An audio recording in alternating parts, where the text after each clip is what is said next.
All right, Hotep, everybody. Hey, this is Michael Imhotep, founder of the African History Network and host of the African History Network show. It is Sunday, May 18th, 2025, and we are here for a special edition of the African History Network show.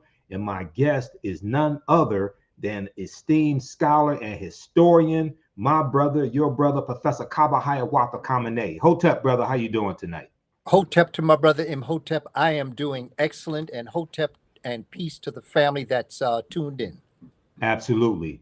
Well, look, we're going to talk about Pan-Africanism or perish. Pan-Africanism or perish. We'll talk about African Liberation Day. You know, African Liberation Day is coming up May 25th, 2025. Professor Kaba Kamene is going to be right here in Detroit to celebrate African Liberation Day. And we're going to talk about the 100th birthday celebration of El Hajj Malik El Shabazz, Malcolm X, May 19th, 2025. We know he was born May 19th, 1925 in Omaha, Nebraska. There are going to be celebrations all across the country, including in Detroit.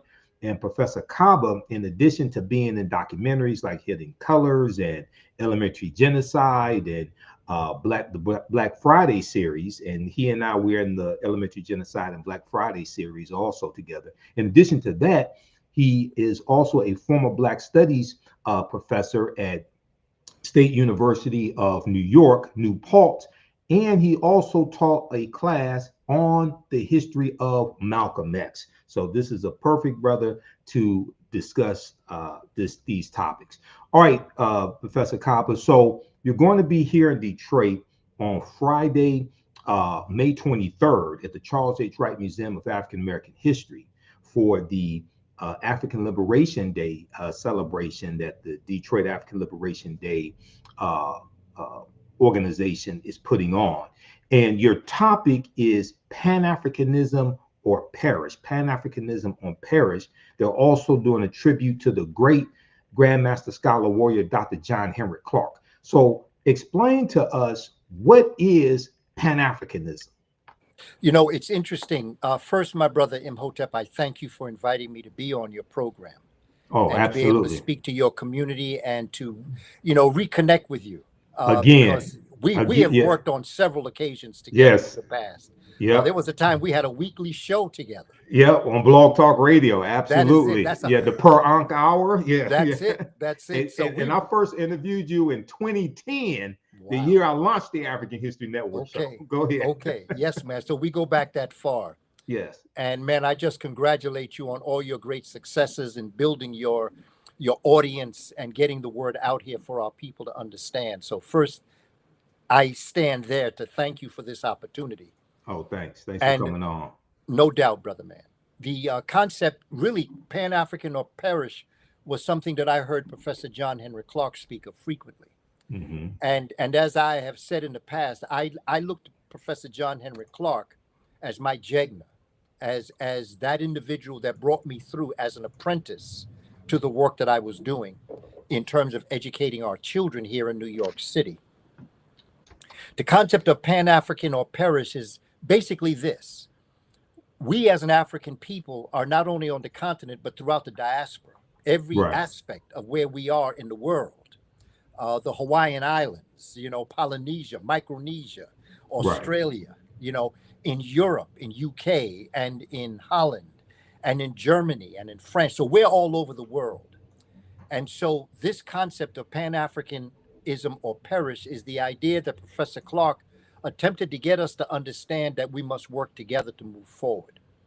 And I've often said that wherever an African is, Africa is. Right. And wherever Africa is, I'm home. So wherever I've traveled, whatever I have done, I've always looked at those ties that bind us. And one of the very interesting things that has happened over time now is the fact that there is a discussion amongst us as a people as it relates to who we are as a people. Yes. And I know that this concept, and see, my brother Imhotep, you've been in this long enough to know, we've been in this long enough to know that we have got situations that we have to solve. Correct. We have challenges, and everybody would like to brush it under the rug. But I'm at the age now where I realize we got to pull that rug back Mm-hmm. and view our strengths and those areas that need to be strengthened. And there's a term that is being used now, and I know that everybody has their own view towards it. But I agree with the term, and I think it's a term that we need to have, and that is foundational Black American or foundational African American, Mm-hmm. however we want to phrase it.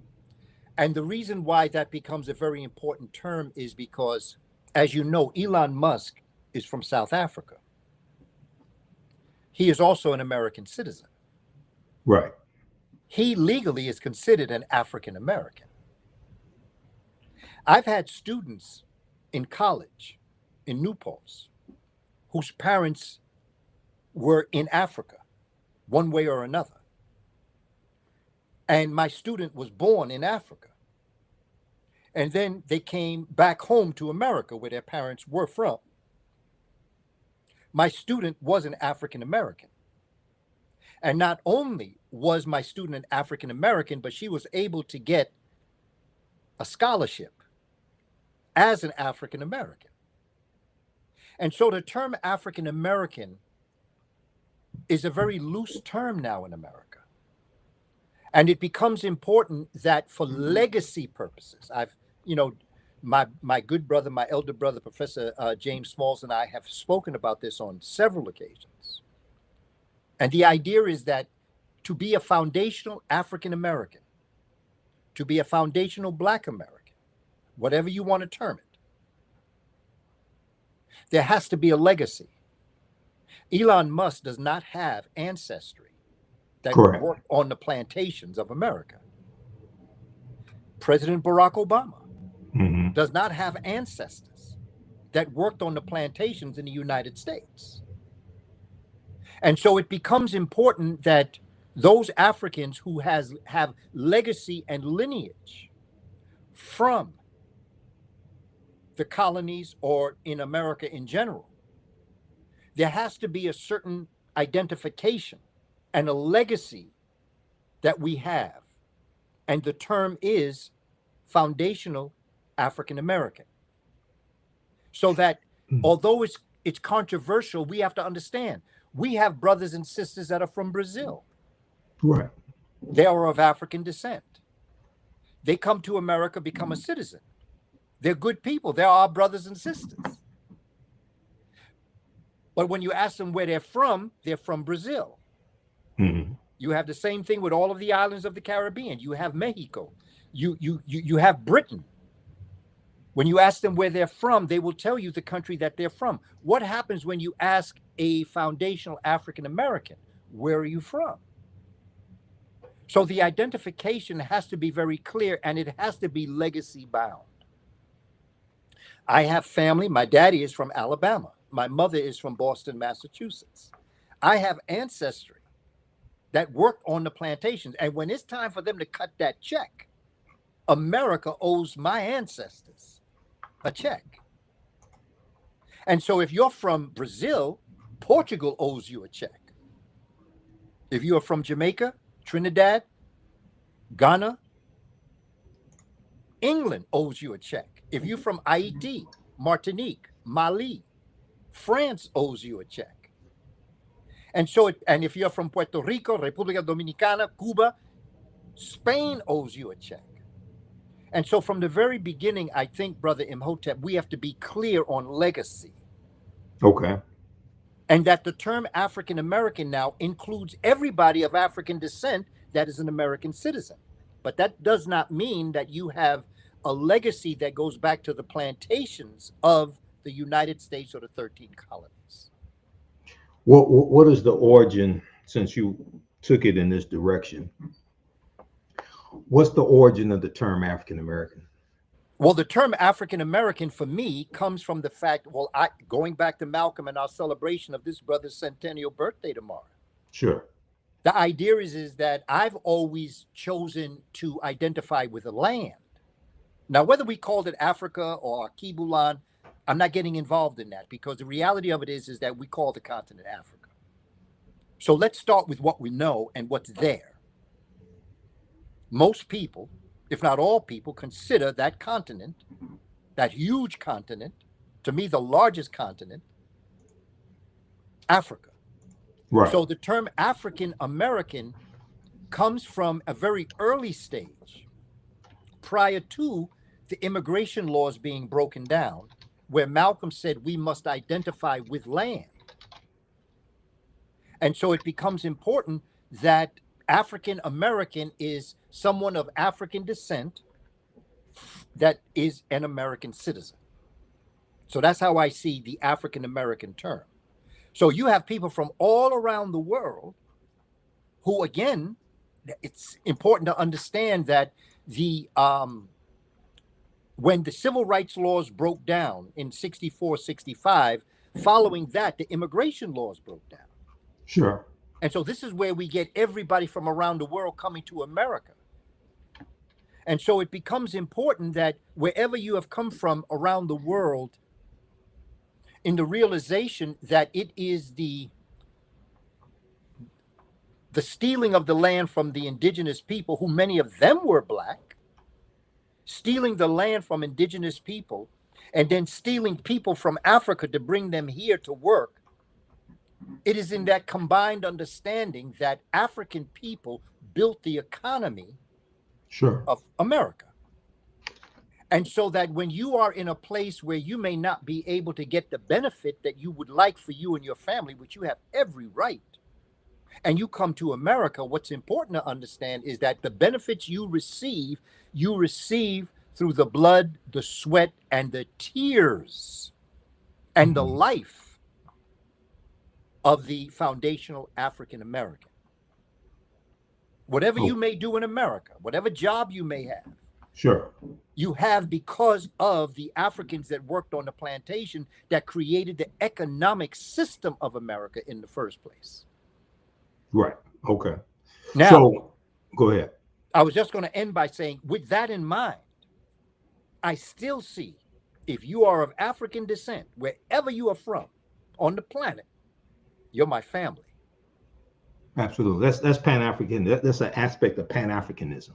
Yes. And we'll get into, because I want to contextualize Pan-Africanism and give some a working definition of it as well. So Professor James Small is one of my teachers as well, as you are. Professor James Small says, I'm an African American. African is my race. America is my geopolitical place. At some point, African American got the definition got broadened. I would argue because we did not control the narrative. And it got broadened to include Europeans, descendants of invaders coming to this country, because they're not of African ancestry. They may have been in Africa, descendants of the Dutch who invaded in 1652, coming from the Dutch East India Company, but they're not of African ancestry. But just for the point of historical context, the term African American dates back to 1782 in Philadelphia, Pennsylvania. I encourage people to read this article. I've dealt with this in my lectures. I talk about this in my online history classes. This is one of the articles that deals with this. This is from the New York Times, April 21st, 2015. The term African American appears earlier than thought, and it talks about a book of sermons, and it was entitled, it was stated, written by the African American, okay, and it was referring to somebody of African descent. Now, also, it's important to note that the term Afro-American dates back to the 1830s, okay, and so these are very old terms, and you know this, Professor Kaba, because you've been teaching this history longer than me. These are very old terms. These are not new terms. Sometimes they have a different slant on the interpretation depending upon the generation that's using the term.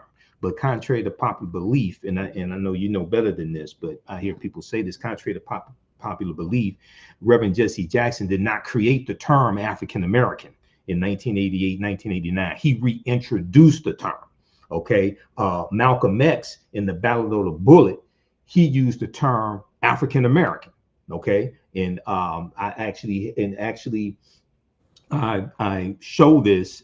It's in Malcolm's speech, the Battle of the Bullet, the one he did in Cleveland, Ohio. So that was April 3rd, 1964, the Battle of the Bullet. And I actually show this to people. There's a this right here. I'll bring up this just so people, just so we can have this historical context, and dispel a lot of these myths that I know you hear and I hear as well. Because the internet and social media can be a very valuable tool, or it can be a tool to disseminate misinformation and disinformation. It depends upon how you use it. It's like a gun. A gun could be a valuable tool to save your life, or it could be a tool to take away the lives of multiple people. Okay, so if we do this screen share, so this is from the book Malcolm X Speaks. And why isn't it bringing up the, why isn't it letting me share the screen?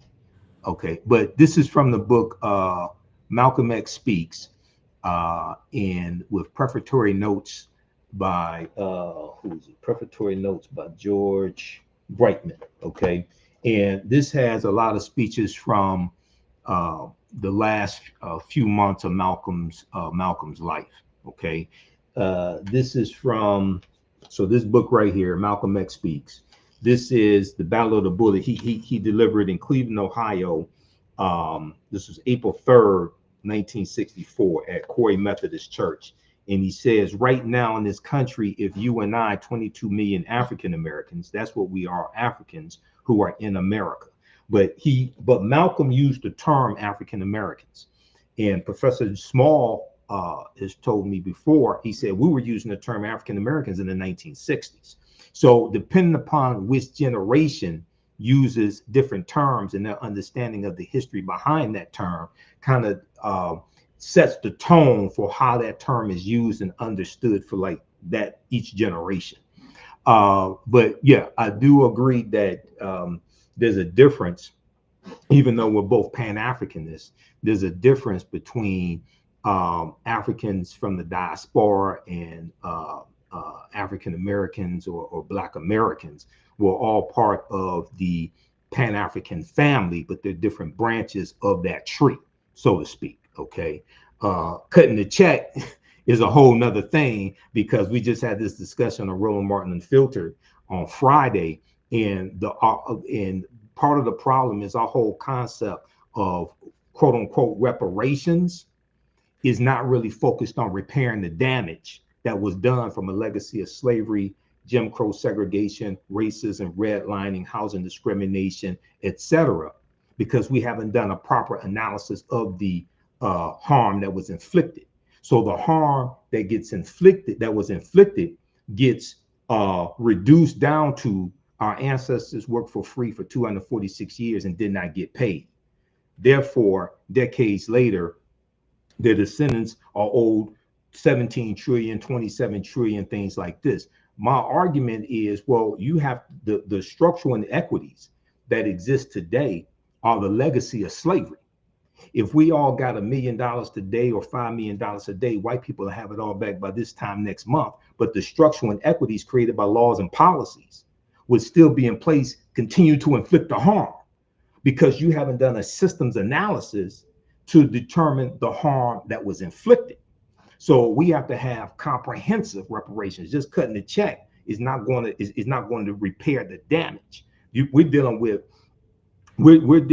everything from housing disparities to health disparities to environmental racism, things like this. So we have to do a systems analysis on dealing with repairing the damage, but understanding that that the structural inequities that exist today are the legacy of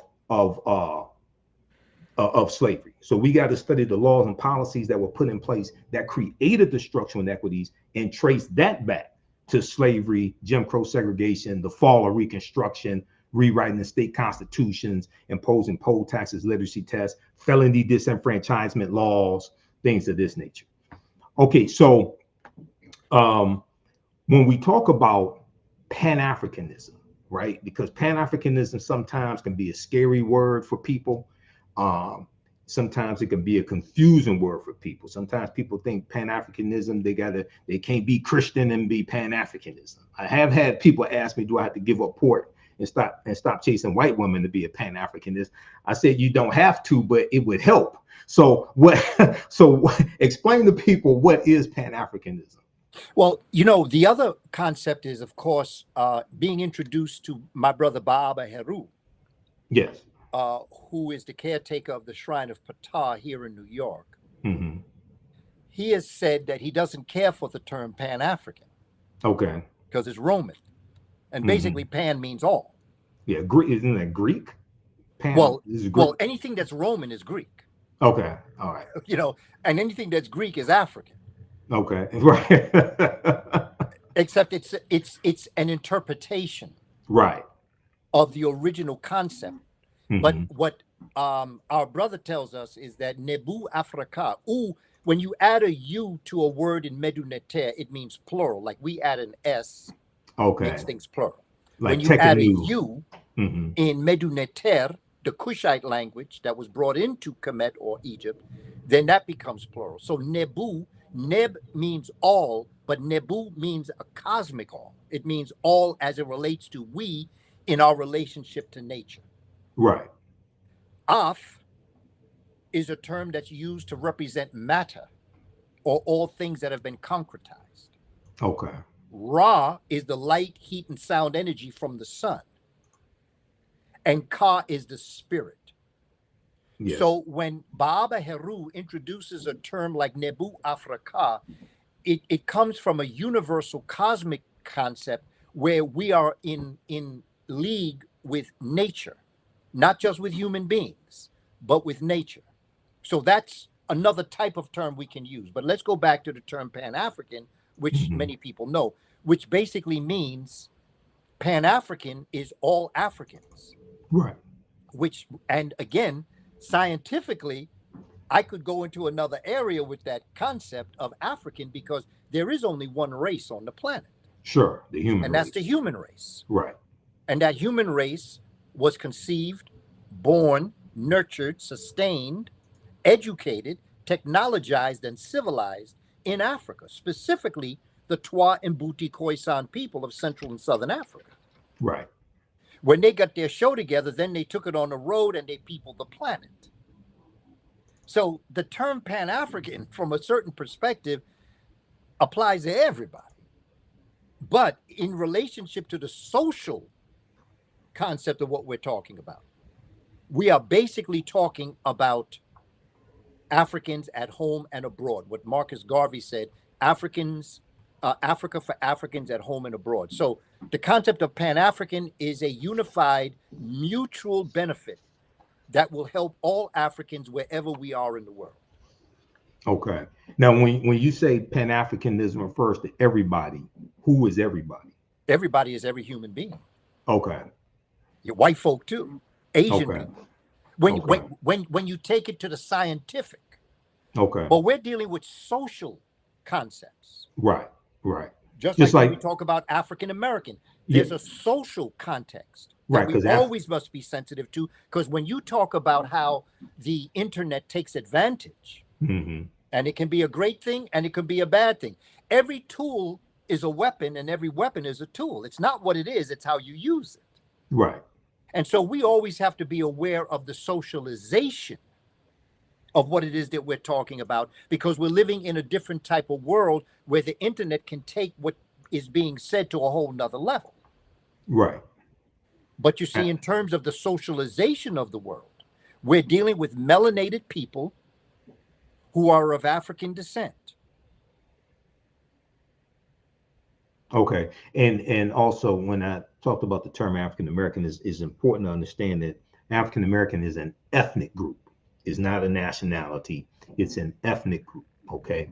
So Now, when we look at in my lectures, a working definition that I give of Pan-Africanism comes from a book that I got in college called Pan-Africanism for Beginners by Sid Lemele, Lemelle. And Pan-Africanism is an ideology that African people around the world and throughout the diaspora should be united. It deals with social, cultural, political, economic, material, and spiritual aspects. And basically, Pan Africanism teaches that the fate of African people worldwide is intertwined, and we share not only a common history but a common destiny. So what is your take on this like working definition of Pan-Africanism to try to contextualize it and possibly introduce this concept to somebody that may not be familiar with it? I think that's the concept itself. Yes. Just as you've explained it, just as we've spoken about it. See, again, going back to our brother Malcolm, he made everything very simple. Yes. I think that's what made him a genius. Yeah, make it plain. Make it plain. I've always believed that the greatest teachers take complex issues and make them simple. Mm-hmm. And I believe that Western civilization have taken simple concepts and made them complex. Right. Because in order for them to be able to survive and control, they have got to confuse the issue so that nobody really is in tune with the unity. If you just take the 7 principles of Kwanza, mm-hmm. you're looking at Pan-Africanism.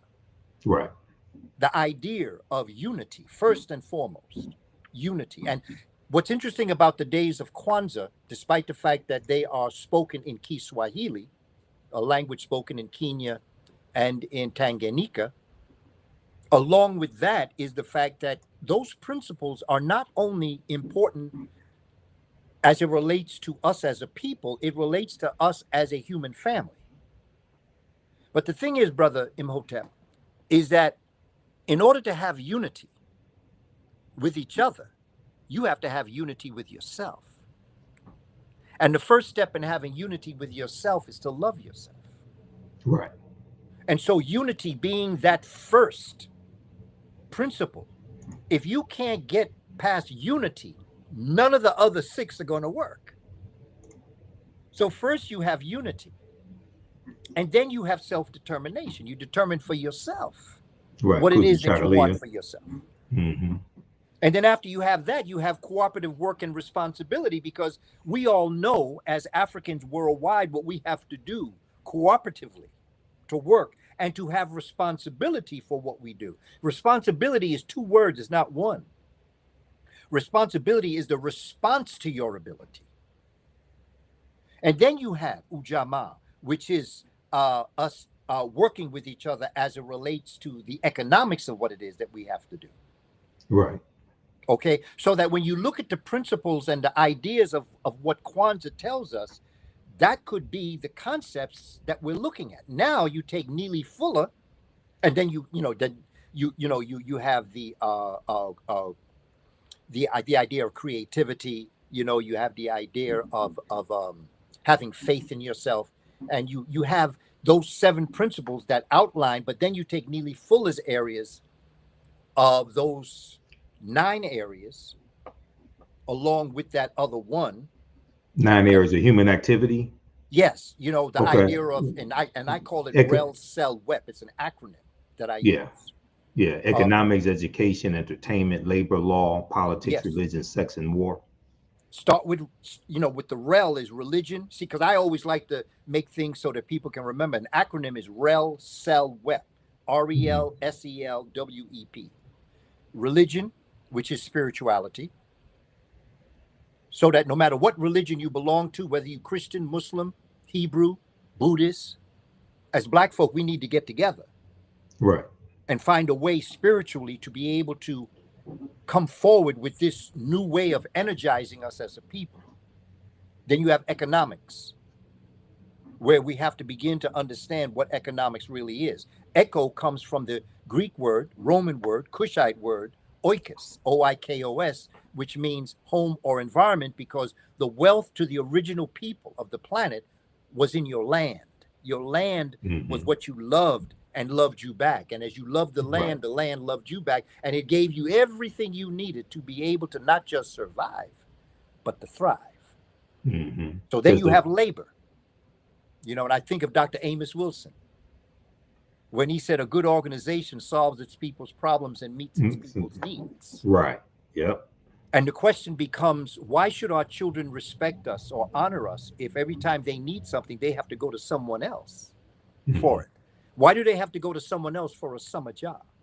Why do they have to go to someone else for an after-school job? We should be able to supply that job for our community. So they come to us as it relates to solving their problems and meeting their needs. Neely Fuller calls it sex. I tend to, because the way in which sex is looked upon, I tend to want to call it gender issues as it relates to relationships between Black men and Black women. We've got to get that together.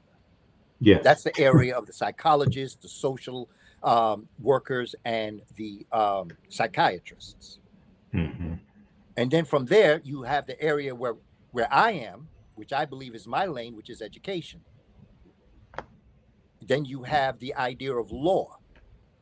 And what I encourage people to do who are in law school, brothers and sisters who are in law school, study Moorish law. Not just the law that you get in law school. And if you want to make one step forward, look at Black's Law's Dictionary. Black's Law's Dictionary, yes. Look at the Moorish law, because the Moorish law is very important, because the Moorish law touches on things that you may not be introduced to in the regular law school. What is Moorish law? What is Moorish law? What do you call a Moorish law? Moorish law is that law that goes back in time, that is established as it relates to the laws of Ma'at. Okay. See, as you can see what's going on here, this is no Ma'at. Their legal system, because of the nature of what you see happening, it's not based on Ma'at. It's not based on truth, justice, righteousness, balance, harmony, order, and reciprocity. A lot of it is not, And definitely not reciprocity, Brother Imhotep, because reciprocity is my favorite characteristic of Ma'at. And it is, you shall reap what you sow. Right, karma. Yep, you shall reap what you sow. Yep. You will get what you give. What goes around comes around. Okay. So when you think about that, you have to ask yourself, the way in which you conduct yourself in life, would you do what you do if you knew that everything you did out to someone else or something else was going to come back at you? Would you really do it? Because if you still would transgress against someone else or something else, knowing it's going to come back on you, that's a whole psychopathic situation you're going to have to deal with. You see, so that concept of law is what the Moorish law is based on. It's based on, it travels from the ancient Moorish laws that go into the ancient African laws that go into the universal laws of the cosmic universe. See, the cosmos don't act like this. The cosmos don't make exceptions to the rule. Just because you're this stature in life, it doesn't mean that you have a special law that applies to you. And this is an analysis of this is a story that was written in ancient Kemet. It's called The Eloquent Peasant. Okay. Or The Trials of Kanu Manup. Okay. Where you can see that there's this baron that has wealth, and that there's a worker who is considered to be less than. And that as they go through all of this process of what they're experiencing, the baron tricks the worker into having to give up his ownership of what he has. And they go to court, which tells you that no matter where you are in the station of life, amongst the Kush Kemetic people, you could bring anybody to court just because your stature in life, station in life, don't make you special. And so the worker expresses his idea of what happened. Long story short, his eloquence, the judges make him do it 9 times. And the last time, the Neset Biti, or the Pharaoh, is in the background listening. Okay. And that the Neset Biti, or the Pharaoh, because Neset Biti is what we call the Pharaoh, which means the one who has the right to rule, says that he was so eloquent in his presentation, the medu nefer, the good word, he spoke so well. What he literally did was that he gave the worker everything that the baron had, and he made the baron the worker for the once worker. So it goes to show that the first shall come. That's where they get the term, the first shall come last and the last shall come first. The trials of Kanu-Manu, or the eloquent peasant, show the type of justice that came out of the universal cosmic mind. Is that no matter where you are in life, if you violate the laws of Ma'at, you are going to pay a price and you shall get what you give. So those laws of Ma'at is what I believe that the Moorish law is based on. Okay. So when you talk about Kunu-Nup, you're talking about the ancient philosopher from ancient Kemet. Okay. Right? When you talking about Kunu-Nup? Well, Kanu-Manu is the worker himself. Okay. But it is the story of the trials of Kanu-Manu that become that story of the philosopher, because he was so eloquent in his presentation of what he believed he had been transgressed against. The story of Kunu-Nup. Yeah. So that dates back to about 2040 BC, somewhere ancient 2040 BC. Because in the book, the Egyptian philosophers, Ancient African Voices from Imhotep to Akhenaten. Oh yeah, Dr. Malefe Kete Asante. Yes. And I've interviewed Malefe is a friend of mine. I've interviewed him here on the show before. He talks about this. Excuse me. He talks about this. The Kunu-Nup story, 2040 BC. The story of an ordinary man who is confronted by the dilemma of what to do when a rich man steals his goods. In this story, Kunu-Nup challenges the rich man before the magistrates and eventually wins his case. The moral laws, i.e., the conquest of good over bad or righteousness over evil, are remarkably contemporary. So now, when you use the term Moorish, Moorish,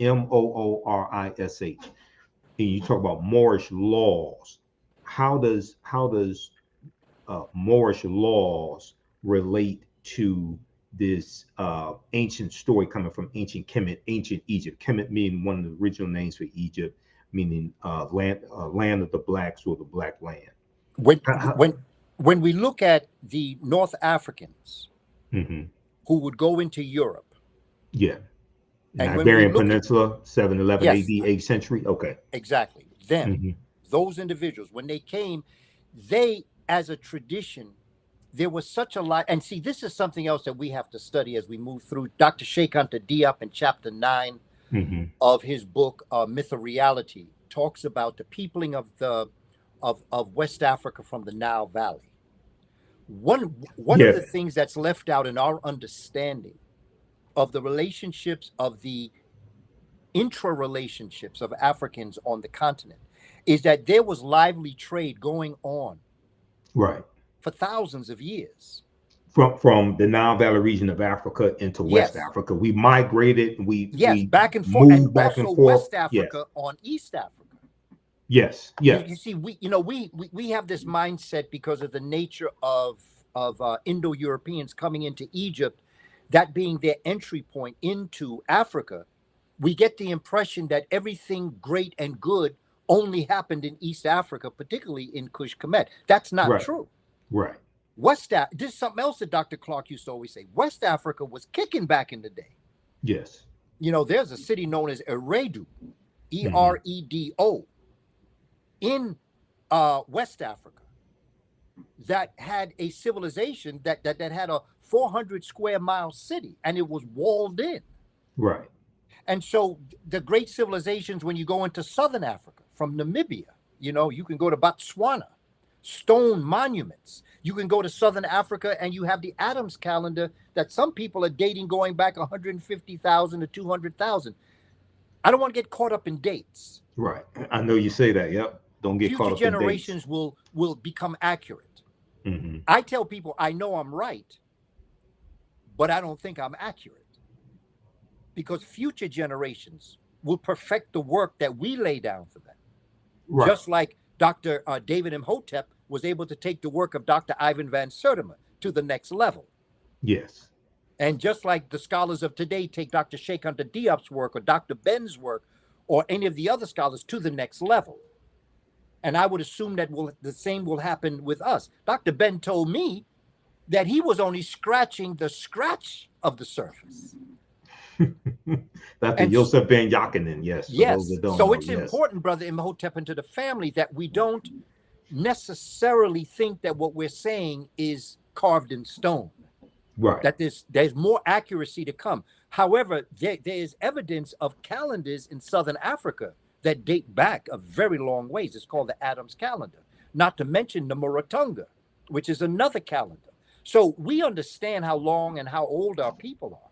So that when I deal with the term Moorish law, I'm dealing with groups of peoples of Africa that have studied the ancient civilizations of Africa, East, West, Central, South, and North. Mm-hmm. And they brought that which would become what we today call Western civilization. I give them the term Moors because that's the term that's being used now with regard to the great noble Drew Ali.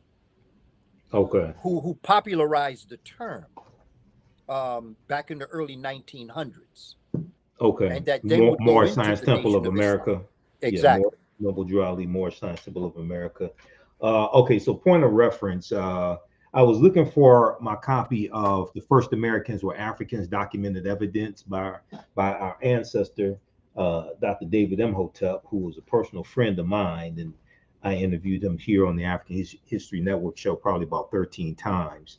We know he passed away a couple of years ago. I think it was 2023, late 2023, he passed away. So, point of reference, Nile Valley Contributions to Civilization by our friend Tony Browder. And I've had Tony here on the show a number of times. One of the best books dealing with African history and ancient Kemet. You don't have to have a PhD in African American history or Egyptology to be able to understand this. Then Golden Age of the Moor by Dr. Ivan van Sertima, who you just mentioned. And it has essays in here from Runoko Rashidi, who's an ancestor, Dr. Jose Pimenta Bay, who's one of the baddest scholars on the history of the Moors. And when I first started communicating with you in 2010, you told me that Dr. Jose Pimenta Bay is the man. Okay, dealing with the Moors. That brother. Oh, and he was one of my first interviews also. I interviewed him back in 2010. And he was teaching at Berea College in Kentucky. He was at Temple University in Philadelphia. He was there with Dr. Malefikete Asante. And then I think he still may be at Berea College in Kentucky.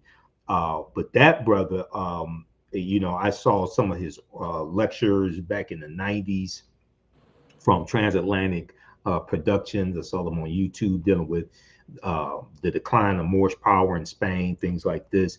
And I saw your fantastic lecture from the 90s, the history of the Moors in Spain. I saw that on YouTube. That's how I first found out about you. Okay. I saw that video, man. That video blew my mind. So then I started, and I first really heard about the Moors from Dr. Yosef Ben Yakinen back in the 90s when I was in college, from him, as well as Dr. Khalid Al-Mansour, who wrote a book that came out around 94 called Betrayal by Any Other Name. And he talks about the Moors in there, in the Umayyad dynasty and different things of this nature. Okay, so when you come here to Detroit, you're going to be here in Detroit Friday, May 23rd at the Charles H. Wright Museum of African American History, 315 East Warren Avenue, for the African Liberation Day celebration that begins at 6 p.m. And you are talking about Pan-Africanism or perish. Pan-Africanism or perish. Why that topic, and why is either we adopt and practice Pan-Africanism or we will perish? Well, I believe it goes back to the principles of Kwanza. Okay. Okay, cool. Working together as a people, realizing that there are ties that bind us. We have to get to this point right now. Okay. Where we're working together, period. Let's make it simple and plain. And there are battles going on now. There are discussions going on now, and I know it's controversial as it relates to and I've done interviews in UK on this subject. Okay. Because there's a very strong rebuttal to many people who are claiming to be foundational Black Americans, foundational African Americans, however you want to call yourself. And there are people who have contacted me after I did those interviews. There are people contact me who were Nigerian. Okay. And they told me that when they're coming to America, they're told to stay away from Black Americans. Sure. That you go into drugs or you go into crime, and they're not good. They separate us. And so there are some that come to this country with preconceived notions of us as a people, not understanding. Right. Now, who tells them to stay away from us? They go to meetings, like before they leave, they go to meetings, they go to workshops, how to become American citizens. How to assimilate. How to assimilate, exactly. And in those, they talk about those issues. Right.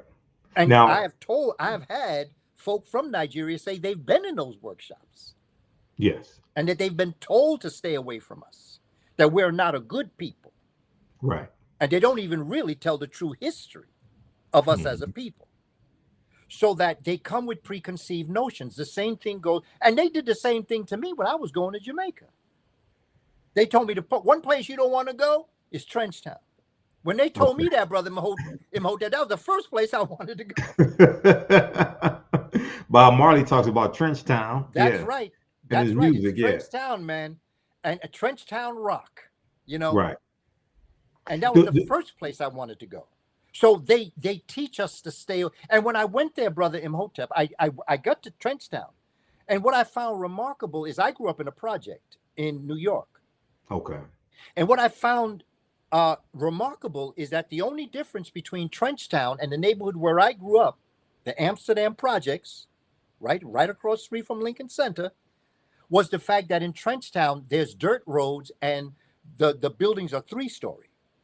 In the project I grew up, it's concrete and there's 6 stories and some have 13 stories. So that was the only difference. Right. And so when I pulled up into Trenchtown, I was wondering, well, when are you going to take me to Trenchtown? And we were in Trenchtown. Right. And I was just about to say, wow, this looked like the neighborhood I grew up in. So they actively. Sure.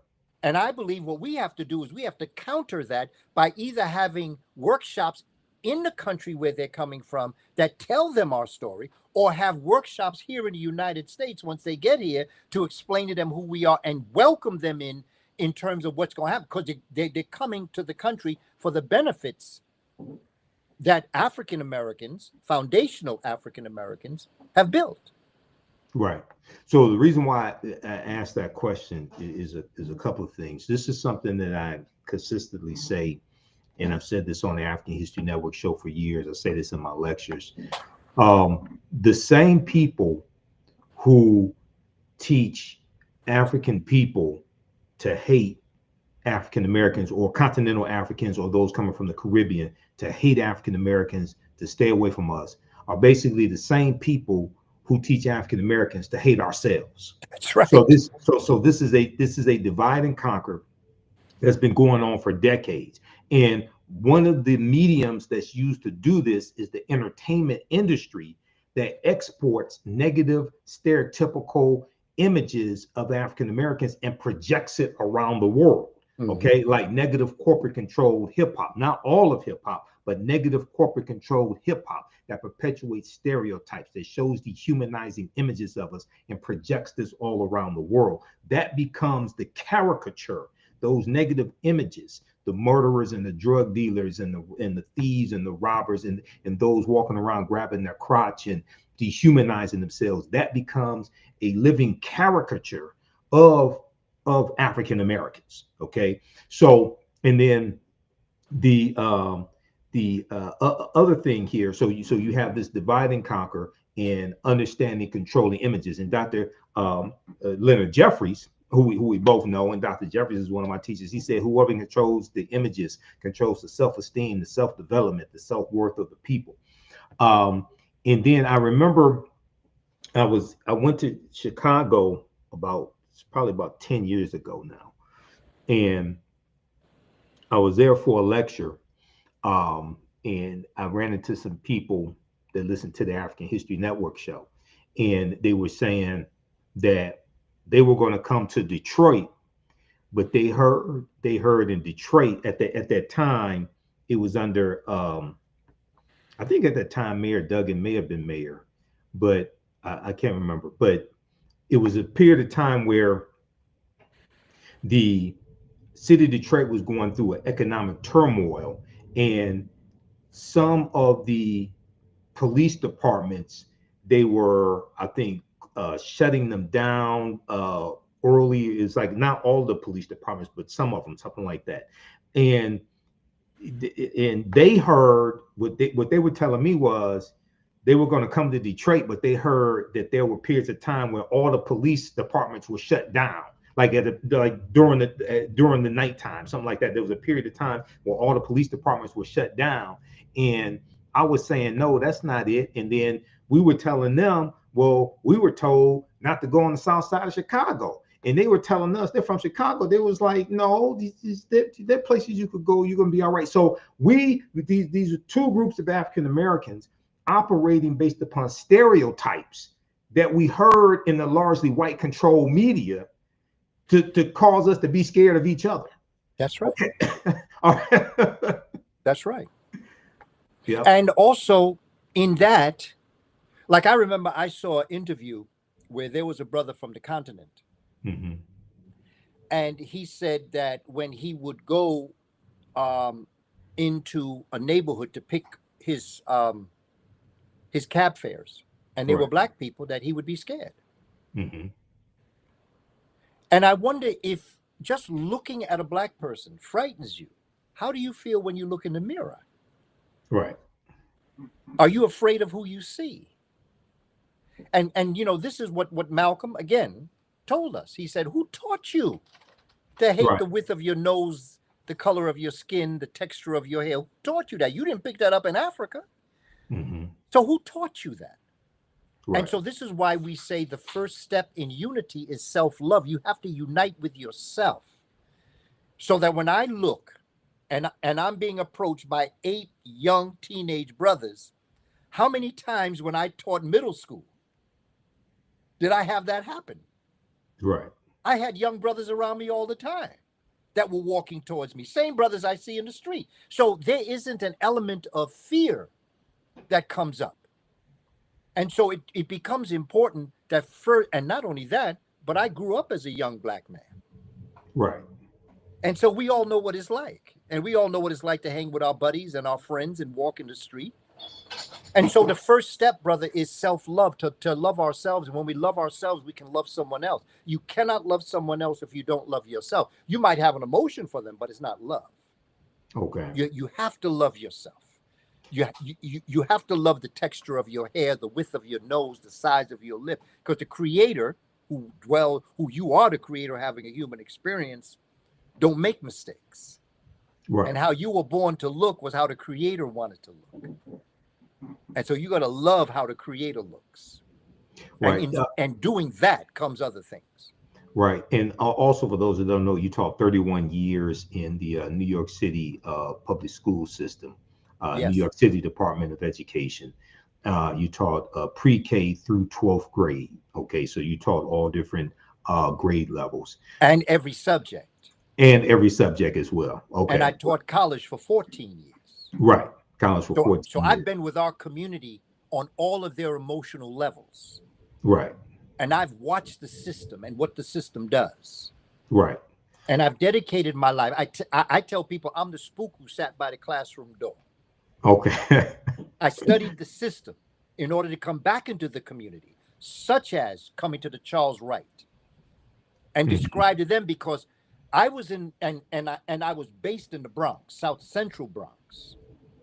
And in the South Central Bronx, I was there from 1979 until 2009. Right. And I watched the Spanish speaking community, the majority Spanish speaking community in South Central Bronx when I was there were from Puerto Rico. By the time I retired, the great majority were from the Dominican Republic. Okay. I was there when I watched brothers and sisters from Nigeria, Guinea-Bissau, Ghana come to District 9. I watched buildings that were once just buildings become mosques because of brothers and sisters from Africa. So I dealt with us, and in my district, when I was an administrator, we had 69 different language groups. Wow. Okay. And Mandy was one of them. Okay. Mandy and I was from able West to fight Africa. for a teacher who taught Mandy. Okay. Because the law said if you have 10 students in any school that are a particular language group that is not English, you have a right to have somebody that teach in that language. And I found a school that had about 15 Mande students. And we were able to, so that what I'm saying is I watched Pan-Africanism or Nebu Afrika at its best. Right. I watched, when we had open school night. It is true, and I'm going to use a family from Ghana. It is tradition that when they go to open school night, the family comes. The father comes, the mother comes, even the grandmother might come, and the children will come. And what you do is you set up the seats that will be in front of the teacher. Mm-hmm. It is the father that speaks. The father has a chair in front of the desk. The mother, if the grandmother comes, and the children sit behind the father. This is the culture. This is the custom. Now, which culture is this? I'm speaking specifically of Ghana. Okay. Okay. And if you want a language group, I'd say Twi. Okay. Okay. Many students spoke Twi, and many from Ghana, South Central Bronx. I'm talking about getting up into the mid to higher 90s. Immigration from the continent started to flourish, and where they came was 116th Street in Harlem in Manhattan, or they came to South Central Bronx. Some went to Brooklyn, but I'm talking about the group that came to the Bronx, probably because of family. Family came first, they invited other family members, and that's how it started to happen. The point that I'm making is that the culture is that the father and I, as teacher, would interact with each other. Okay. The female teachers of European descent didn't like that. They wanted them, they would move the mother's seat next to the father and didn't understand why the mother would put the chair back. Okay. Why did the mother put the chair back? Because culturally speaking, it's the father that speaks to the teacher. Right. That's the culture. Whether it's changed now, because I've been out for 16 years. Right. Whether it's changed now is a whole nother story. I'm talking about when I was first there with the first groups coming. Okay. Where everybody was first generation American. Not just the father and mother, but the children too. Right. This was the culture. So I've seen up close. I also had to go down to the lunchroom and tell them, because a lot of the food that's prepared in the lunch in the New York City system got pork in it. Okay. The butter that you put on your pancakes in the morning, could have pork fat in it. Okay. So that my exposure to watching what was going on, Pan-Africanism at its best, and the families just loved me because when they would come in, like if a family from Nigeria came in and I knew they were Nigerian, I would say She Dadani, She Alafiani. And boy, their face would brighten up. And when they left, I'd say Odabo, which means goodbye. Yeah, goodbye. Yep. And so my relationship, man, they used to bring lunch into me. They used to come in and talk to me. The fathers sometimes would just have conversation about culture, where they come from and things like that, because we opened the door. Right. For that, and language is the doorway to culture. Okay. If a parent from Ghana, Medase, Right. That's say. Medase for coming, you know. And so the point that I'm making more than anything else is in Pan-Africanism, I believe that knowing what they go through, and somebody put up, which I appreciate, when we were talking about who makes these workshops, it's the immigration officials. Immigration officials, yeah. Okay, so thank you for sharing that, Immigration. because that makes it more specific as to who's telling them to stay away from us. Right. And so what I did as an educator is I made it so that I used to have students from various parts of the continent, particularly West Africa, that would come in, and like I would, and if they had grandma living with them, I would say, invite your grandmother to come in and tell stories about what it was like when she was your age. And I would get the okay for grandma to come in, and she would come, and she would just tell stories when she was growing up and about what happened in school when she was there and about how things happened in the community. And, some of the students would tell me, I heard my grandmother tell stories. She never tells us at home. We found out so much about. So my first thing is I made the invitation to make it happen. I wanted to negate the stories that they told you about us. I wanted you to be welcomed into the classroom. I wanted you to see what was going on in the classroom, how the school was set up. I used to have the librarian come in and do tours of the library so that the community would see. That was the first, and I would always be there. We have to make that. Some people feel a certain way. I don't, because I know it's Pan-African or perish. Ain't no one group of us, no matter what our impact has been, no one group is going to get out alone by themselves. We're either going to stand together or we're going to fall apart. So, and this is something that Dr. John Henrik Clarke taught as well, Pan-Africanism or perish.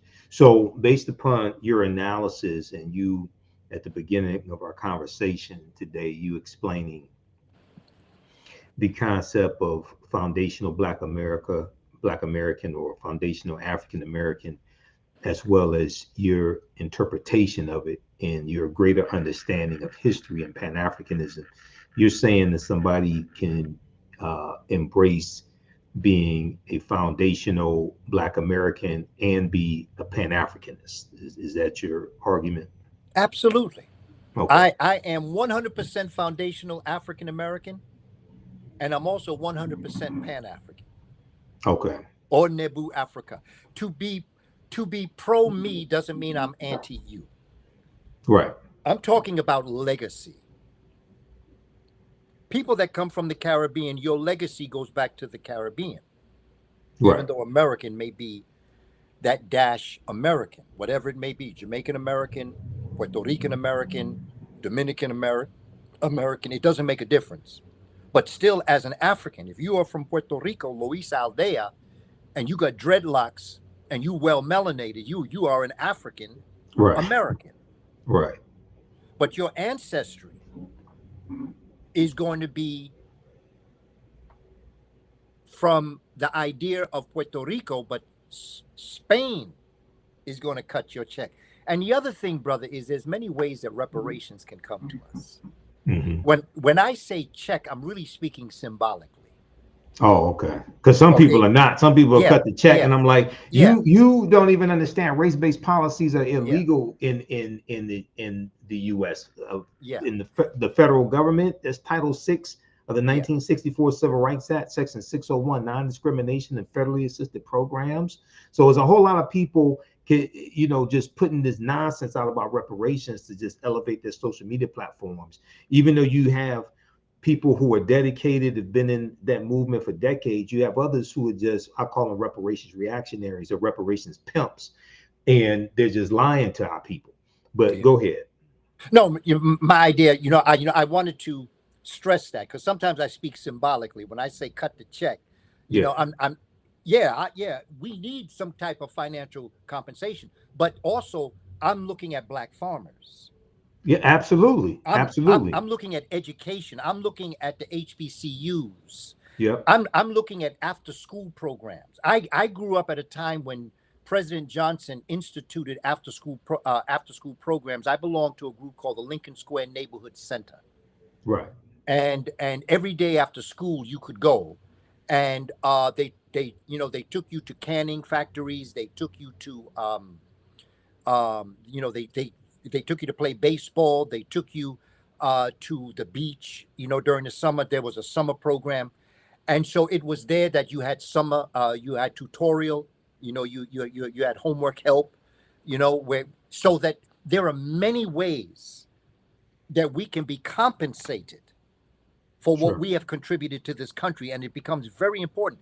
I'd like to see farmers get their 40 acres. In fact, I want them to get 80 acres and 4 mules. I want them to be able to get refrigerated cars where they can move their produce all around the country into our community. Because I work with a group called the Black Seed Brothers here in New York. They're on 139th Street and Malcolm X Boulevard. They have watermelons and fruit.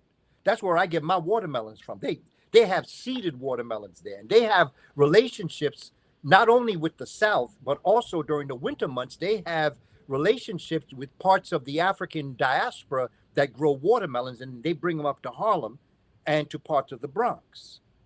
I'd like to see them get funds where they can begin to flourish in their businesses.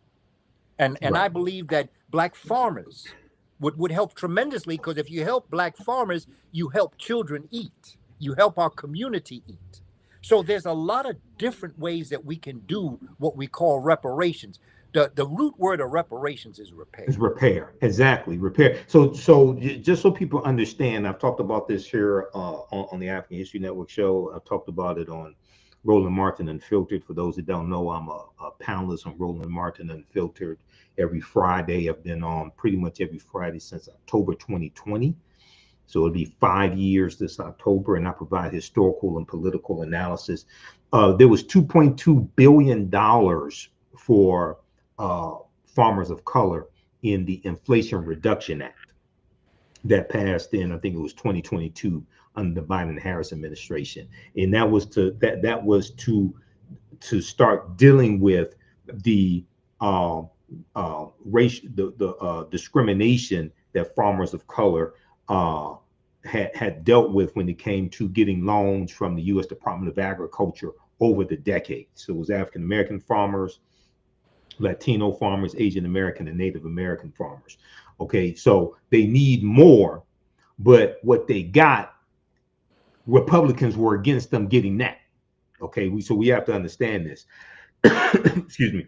And then we know there was supposed to be $5 billion in the American Rescue Plan for farmers of color. That got blocked because the federal government got sued by white farmers, saying that you're giving the Black farmers and these farmers of color something that we didn't get. But apparently they forgot about the $26 billion in aid that white farmers got from the Trump administration.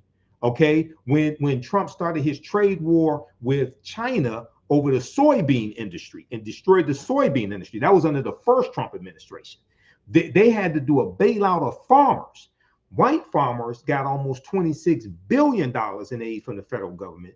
African American farmers got 1/10 of that. They got $26 million. They got 1/10 of 1% of that. They got $26 million. So somehow, because I remember seeing clips of Senator Lindsey Graham from South Carolina on Fox News, and he was saying that the $5 billion that was going to, it wasn't all going to African American farmers. Part of it was going to them, but it was farmers of color. He was saying that was reparations. He called it racist, and he said if you're a Black farmer, you get this. If you're a white farmer, you don't get anything. But you didn't deal with the decades of discrimination that was inflicted upon African American farmers, which is why you needed the $5 billion, why you needed the relief. Okay, you didn't talk about the $26 billion that white farmers got from the Trump administration, and we almost got locked out of that. So, one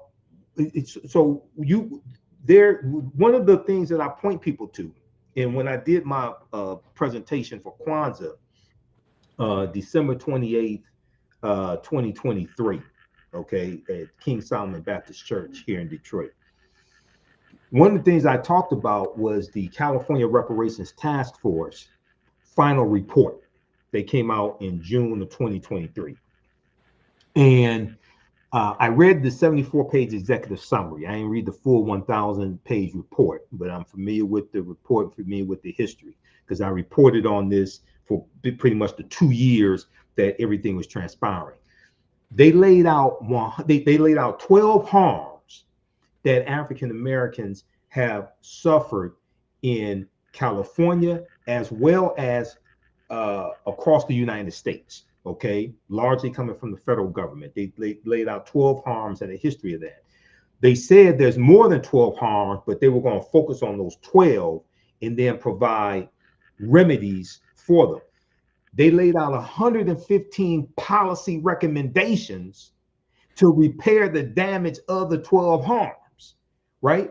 And what a lot of people don't understand, a lot of people, not you, but a lot of people will focus on a check, but not really understand the history of these laws and how they inflicted the harm, and realize that it's going to be policies that repair this damage. You're going to have to you're going to have to put these policies into place designed to repair the damage. And also those policies have value. Those policies will cost money as well. Okay. And that $2.2 billion that went to farmers of color, and some of that went to African American farmers, that's part of it. And the other thing, you mentioned HBCUs. Under the Biden-Harris administration, HBCUs got $17 billion in funding from the federal government. That's a record amount of funding for a 4-year period. It wasn't 1 year, it was 4 years. That's a record amount for a 4-year period, $17 billion. So it's important for us to, as I explain to people, politics is the legal distribution of scarce wealth, power, and resources, and the writing of laws, statutes, ordinances, amendments, and treaties, their adoption, interpretation, and enforcement. So it's important for us to understand all this and connect policy, politics, to conditions, to needs, because this is all connected. We have to do a systems analysis, as Professor James Small and Dr. Linda Jeffries correctly teach us to do. We have to do a systems analysis of this. Okay, go ahead and comment if you want to. Then I want to move on to give people the information about your visit here to Detroit, and then we're going to start talking about Malcolm X. The concept is, as we've been talking, as it relates to what we will receive, the United States government owes Africans whose ancestors worked on the plantations something. And there are so many different facets of pain. When you think about repairing, it's overwhelming. When you think of the psychological, the mental, the physical, the spiritual, and the soulful things that have happened to the African people, the financial aspect is only a part of it. Right. And even if, like you said, even if you did the financial piece, if the system is still in place, it means absolutely nothing. And again, as we segue into Malcolm, and we think about Martin Luther King, and we see what's happening today, although Martin Luther King was correct in what he wanted, Malcolm was more accurate, because it's about human rights. Because you can see when you do civil rights, they can take that back. They can lie, steal, and cheat and mess with the voter registration. Lie, steal, and cheat as it relates to the laws passed in education. But when you have human rights as a basis for it, and this is what our brother El-Haj Malik El-Shabazz was saying, which also it's important to understand that 9 years before Malcolm was going to bring the United States government before the UN, Paul Robeson was bringing the United States government in the early 50s. Correct. To the UN. And he charged genocide. We charged genocide. That was the name of it. We charged genocide. Right. And that's Paul Robeson. And I've seen him delivering the papers to the Secretary General, where he wanted a spot to talk about it. So that the point that we're making, brother, is that there's so much that needs repairing for us for what they've done. Yet there's such a beauty in the celebration that we're still here. Right. And that you and I could sit up here on a Sunday evening on May 18th, the night before Malcolm's 100th birthday, and understand that there is a black mayor elected for Omaha, Nebraska. Yep, John Ewing. Yes. Okay, so that while there is reason and purpose behind our problems, it also becomes very important. I just gotta get my back out of the place. I'm getting excited now. Yep, go ahead. It becomes very important. It's also very important for us to understand that we celebrate who we are as a people. Exactly. And that we are here. It's very important to understand. And that we have to celebrate, and we have to let our children see this. Yeah, we've been through some stuff. But wow, what did it take for us to overcome that from the most fundamental level? I'm talking about our brothers and sisters on the plantation that knew that they were going to live on that plantation and that they were going to suffer that way. But they knew that if they just kept on keeping on, somebody would be free. And we are the manifestation of their manifestations. And we have more work to do. But we're not where we used to be, but we certainly aren't where we should be. Let me do this. I got to refresh the screen right quick because I'm not able to see the chat. So just give me a second here.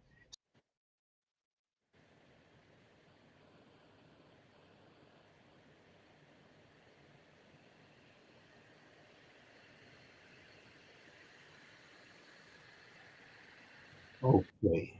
All right. So we should be here. Let me try something here. Okay. Now I can see the chats. All right. Okay. All right. So now, once again, I want to let people know in Detroit, Professor Kaba Kamene is coming to the Charles H. Wright Museum of African American History on Friday, May 23rd. The event starts at 6 p.m. and this is a 2-day celebration. The second day is at Al-Kibalan Village. So this is for African Liberation Day 2025. The African Liberation Day Committee put this together at Al-Kibalan Village. It's Friday, May 23rd, 6 p.m. I'm not sure the end time.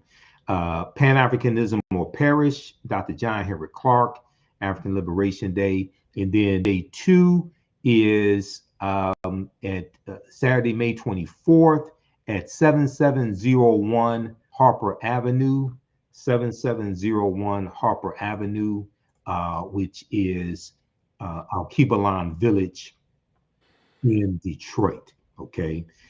Pan-African food, diasporic DJ battle, political education, learning circles, African marketplace, etc.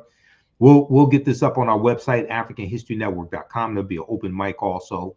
Now, Professor Kaba, you're going to be at both events, both Friday and Saturday. Am I correct? Yes, I'll be there both days. Okay, absolutely.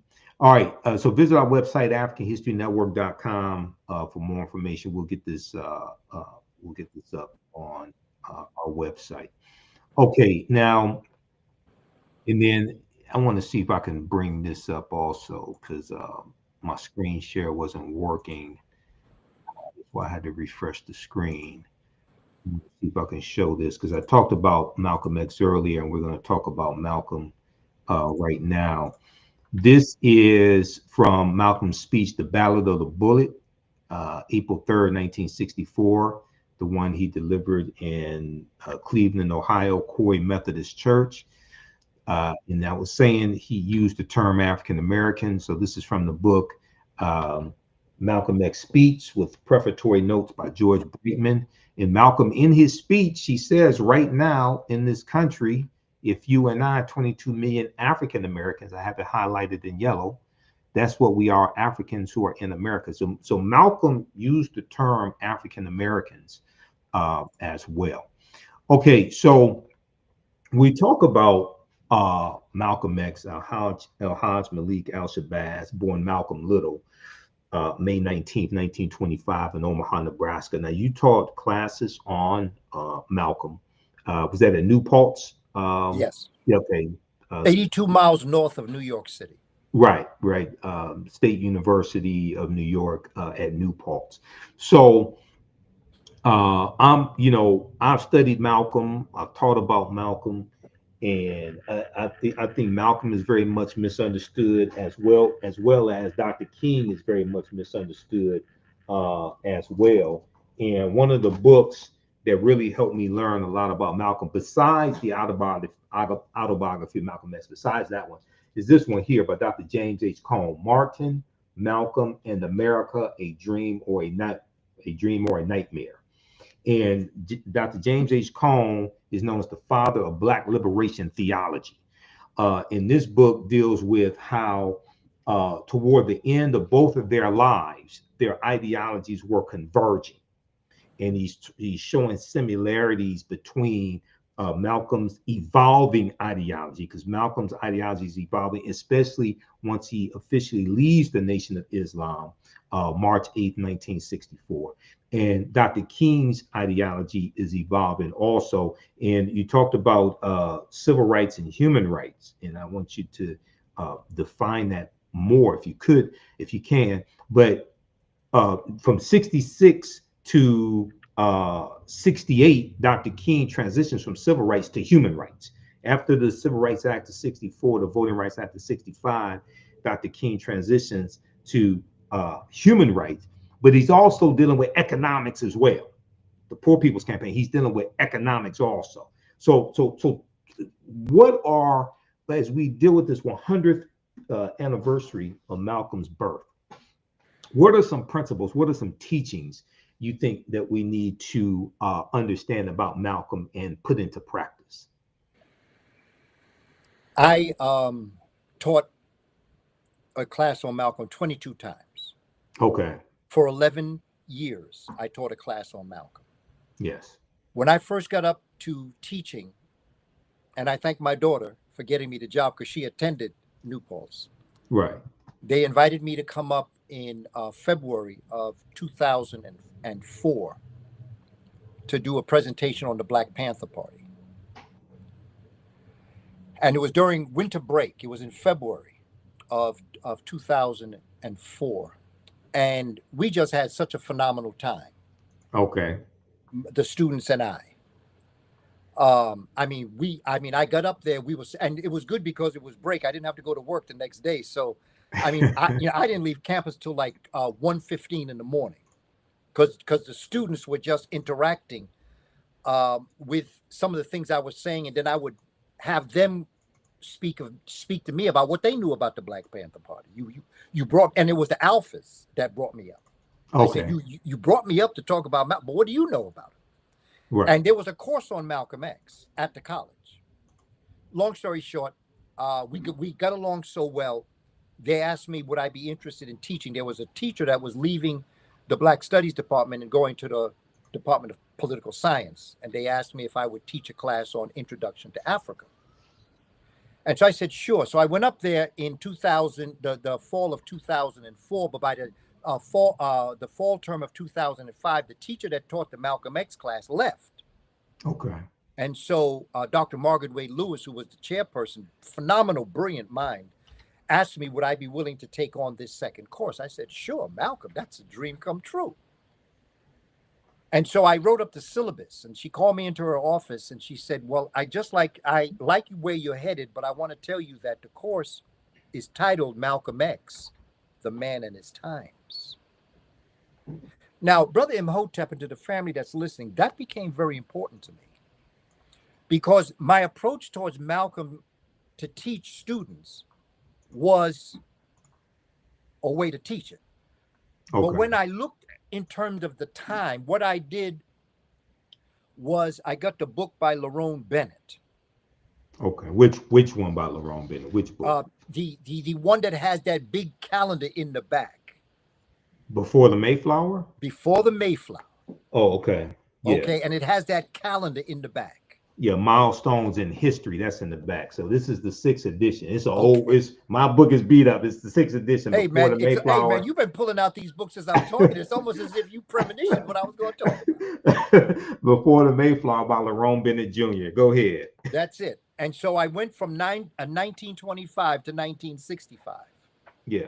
And I pulled out American history. Then I got a book where I pulled out not just American history, but Black history. Okay, that's Black history, then American history, and then world history. And so what I did is I overlapped the history, world history, American history, Black American history. Okay.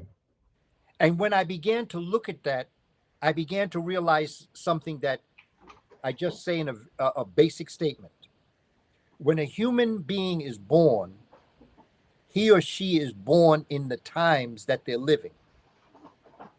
Their reaction to the times that they are living in is how they shape their times. Okay. And so that became very important to me because I began to realize that the first thing that I told my students, when I opened up teaching Malcolm X, I said, I want everybody to understand that when Denzel Washington was interviewed about the part that he played in Malcolm X with Spike Lee, the interviewer asked him, did you invoke the spirit of Malcolm X when you played the part? And Denzel Washington responded, no. I invoked the spirit that was in Malcolm into me. And that became very important as it related to my telling the students that each and every one of you is Malcolm X. Okay. And during the 15, because I taught evening class, during the 15 weeks of this class, one of the main things I want you to do is I want you to search within for the spirit of Malcolm that's within you. Because the spirit of Malcolm was in Harriet Tubman. The spirit of Malcolm was in all the other areas, all the other people that have fought for the liberation and emancipation of African people. You have that same spirit. But to do that, I have to focus on characteristics and principles. For instance, what do you talk to a student who some of their parents weren't alive in 1965? Right. What do you talk about? Okay, we showed the film Malcolm X by Spike Lee. They read the autobiography of Malcolm X. They read when the diary by Malcolm X by Sister Dr. Ilyasha Shabazz and Herb Boyd was written. That was the last year of my teaching a class, 2016. We included that. We showed different videos of Malcolm. A&E had a video on Malcolm. But what do you tell them as it relates to the spirit within? I'll talk about two basic classes that I had with them, where I talked about levels of intellectual growth. Okay. There are three types of intellect. There's the large intellect, there's the clear and concise intellect, and there's the ready intellect. The large intellect is when you have a lot of information. A clear and concise intellect is when you can transmit that information in a clear and concise manner in which the person you're speaking to understands exactly what you're talking about. And the ready intellect is when you ask a question, you can respond so quickly to it because your neurons are connected in a way. And I tell them that Malcolm had all three, because you can have one, maybe two, maybe three, but everybody don't have them all. I know people got large intellect, but they are not clear or concise at all. Right. You know, after you finish talking to them, you wonder, what did he say? Right. Okay. You can have a large intellect and a ready intellect that when you're responding, you can respond quickly. You can have a large intellect and clear and concise, but you need time to think about it, so it's not ready. So you don't have to have all three, But when you have all three, you're brilliant. Malcolm had all three. And I gave them examples in the movies and in the documentaries and in the books that I showed them how his intellect was so large. And the thing about Malcolm was that Dr. Clark said that he had a like a cabinet. When he wanted political information, he went to Congressman Adam Clayton Powell, Right. Jr. When he wanted history, he went to Dr. Ben or Dr. Clark. Because Malcolm knew Dr. Ben, not just Dr. Clark. Malcolm knew Dr. Ben as well. In fact, if you look at the documentary on Malcolm, you can see Dr. Ben leaving the funeral. Which documentary on Malcolm? Make It Plain or which one? Well, I'm looking at the one that was on Like It Is. Oh, Gil Noble's with show. Gil Noble. Okay. Yes. Okay. But any of them has the same footage of Malcolm's funeral. Right. And Malcolm is leaving. Dr. Ben is leaving Malcolm's funeral. Yeah, he was at Malcolm's. Yep, he was at Malcolm's funeral. So it become and Dr. John Henry Clark was one of the consultants on the writing of the Organization of Afro-American Unity. Dr. Clark was one of the ones that set up the charter for that. But the point I'm making is that Malcolm had large intellect because he had a cabinet of people that if he wanted information, health and nutrition, he knew somebody to go to. If he wanted something on politics, he knew who to go to. If he wanted something on education, he knew who to go to. So he had a large intellect. He had a very clear and concise intellect because he made it very simple. Right. And he made it simple because on his days on the street, he was able to make it simple because he hustled.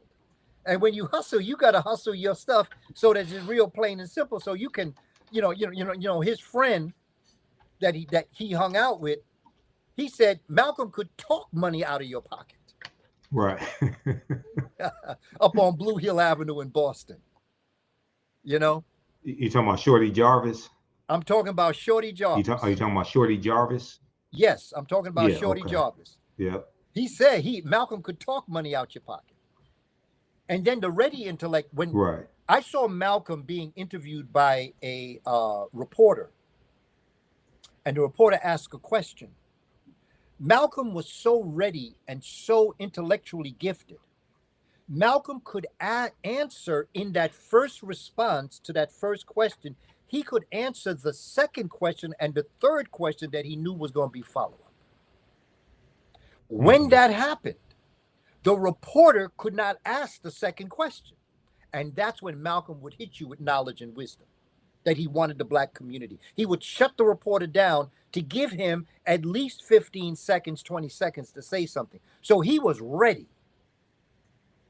And he had a large intellect, a clear and concise intellect, and a large intellect. I wanted our students to understand that because I wanted them to understand, where is that in you? How large is your intellect? How clear and concise are you when you talk to people? What are the words that you use that are clear and concise? And how ready are you to respond to someone's question when they ask you that? How fired up, how ignited are your neurons in your brain that you can respond that way? The second thing that I did a class on that I felt was important for them to understand was that Malcolm was always uncomfortable when he was comfortable. And I use what's called the ZOD, the zone of development, where you're on a job and you're very comfortable in what you're doing. You can do it with your eyes closed. And you're very happy to do that. And at the end of work at 5 o'clock, you and your boys go out, you and your girls go out, go to a club for an hour or two, and then you go home. But there's a worker there that might hang around a little bit longer to do a little bit more work. They're very comfortable in what they're doing. And your supervisor is watching all of your workers. And all of a sudden, a job comes up that is not in that comfort level. And they pick you, who hangs around a little bit longer.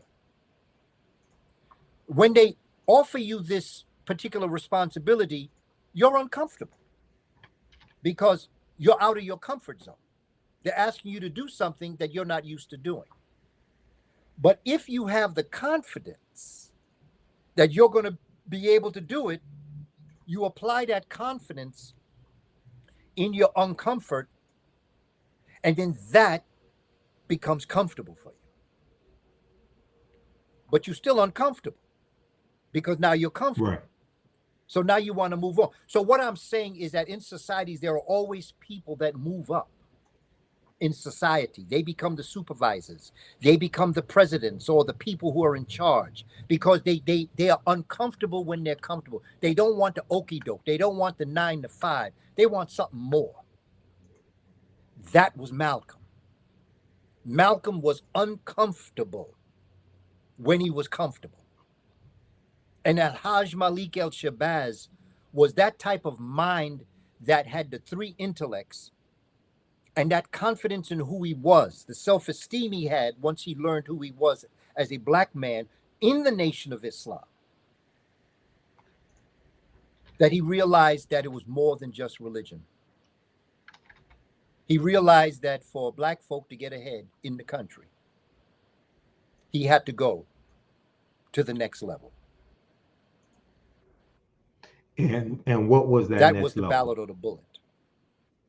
The Battle of the Bullet. That's when he became time. political. You see, from what my research is on the Nation of Islam and the Honorable Elijah Muhammad, is that the Honorable Elijah Muhammad wanted the Nation of Islam to be a religious organization.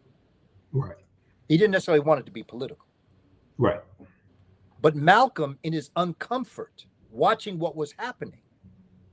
Watching what was happening to African Americans. Yes. He Yes. realized that another part of the answer is not just a spiritual grounding, but it's a political wisdom. Right. Yeah. And so in the 2 speeches he gave at the end of his life, the Ballad of the Bullet was one, and Message to the Grassroots was the other. In those 2 speeches, if you observe what he's doing, you can see that he's breaking with the Nation of Islam. Yeah. And then when he goes international and he travels, Right. he begins to see that there's a disease in America amongst people of European descent. And he realizes that people who he would never have associated with, when he went on the Hajj and when he traveled around the world, he began to realize everybody isn't quite the same. It ain't that he trusts them anymore. It's just that he realizes that the interactions between people on an international level is not poisoned and contaminated by the way in which America has been developed. So he becoming internationalized. And that's why when you read his diary, you know, I often wish that the diary had been published in the earlier part of my teaching his course, because that diary follows Malcolm when he's away.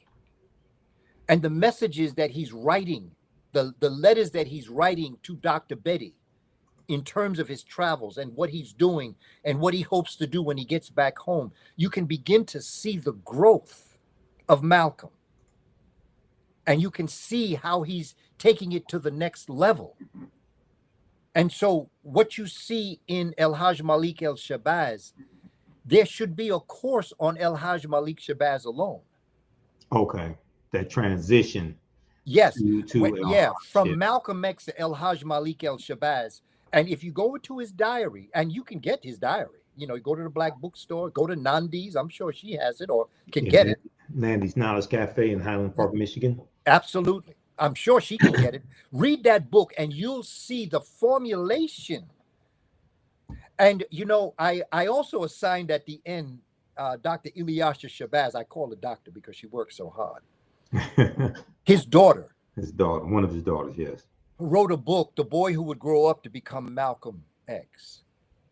And it's a children's book. And because I've taught children language arts, I've always really focused. And when I teach parents how to read to children, I always focus on the front cover and on the back cover. On the back cover, there is a picture of a butterfly in a circle.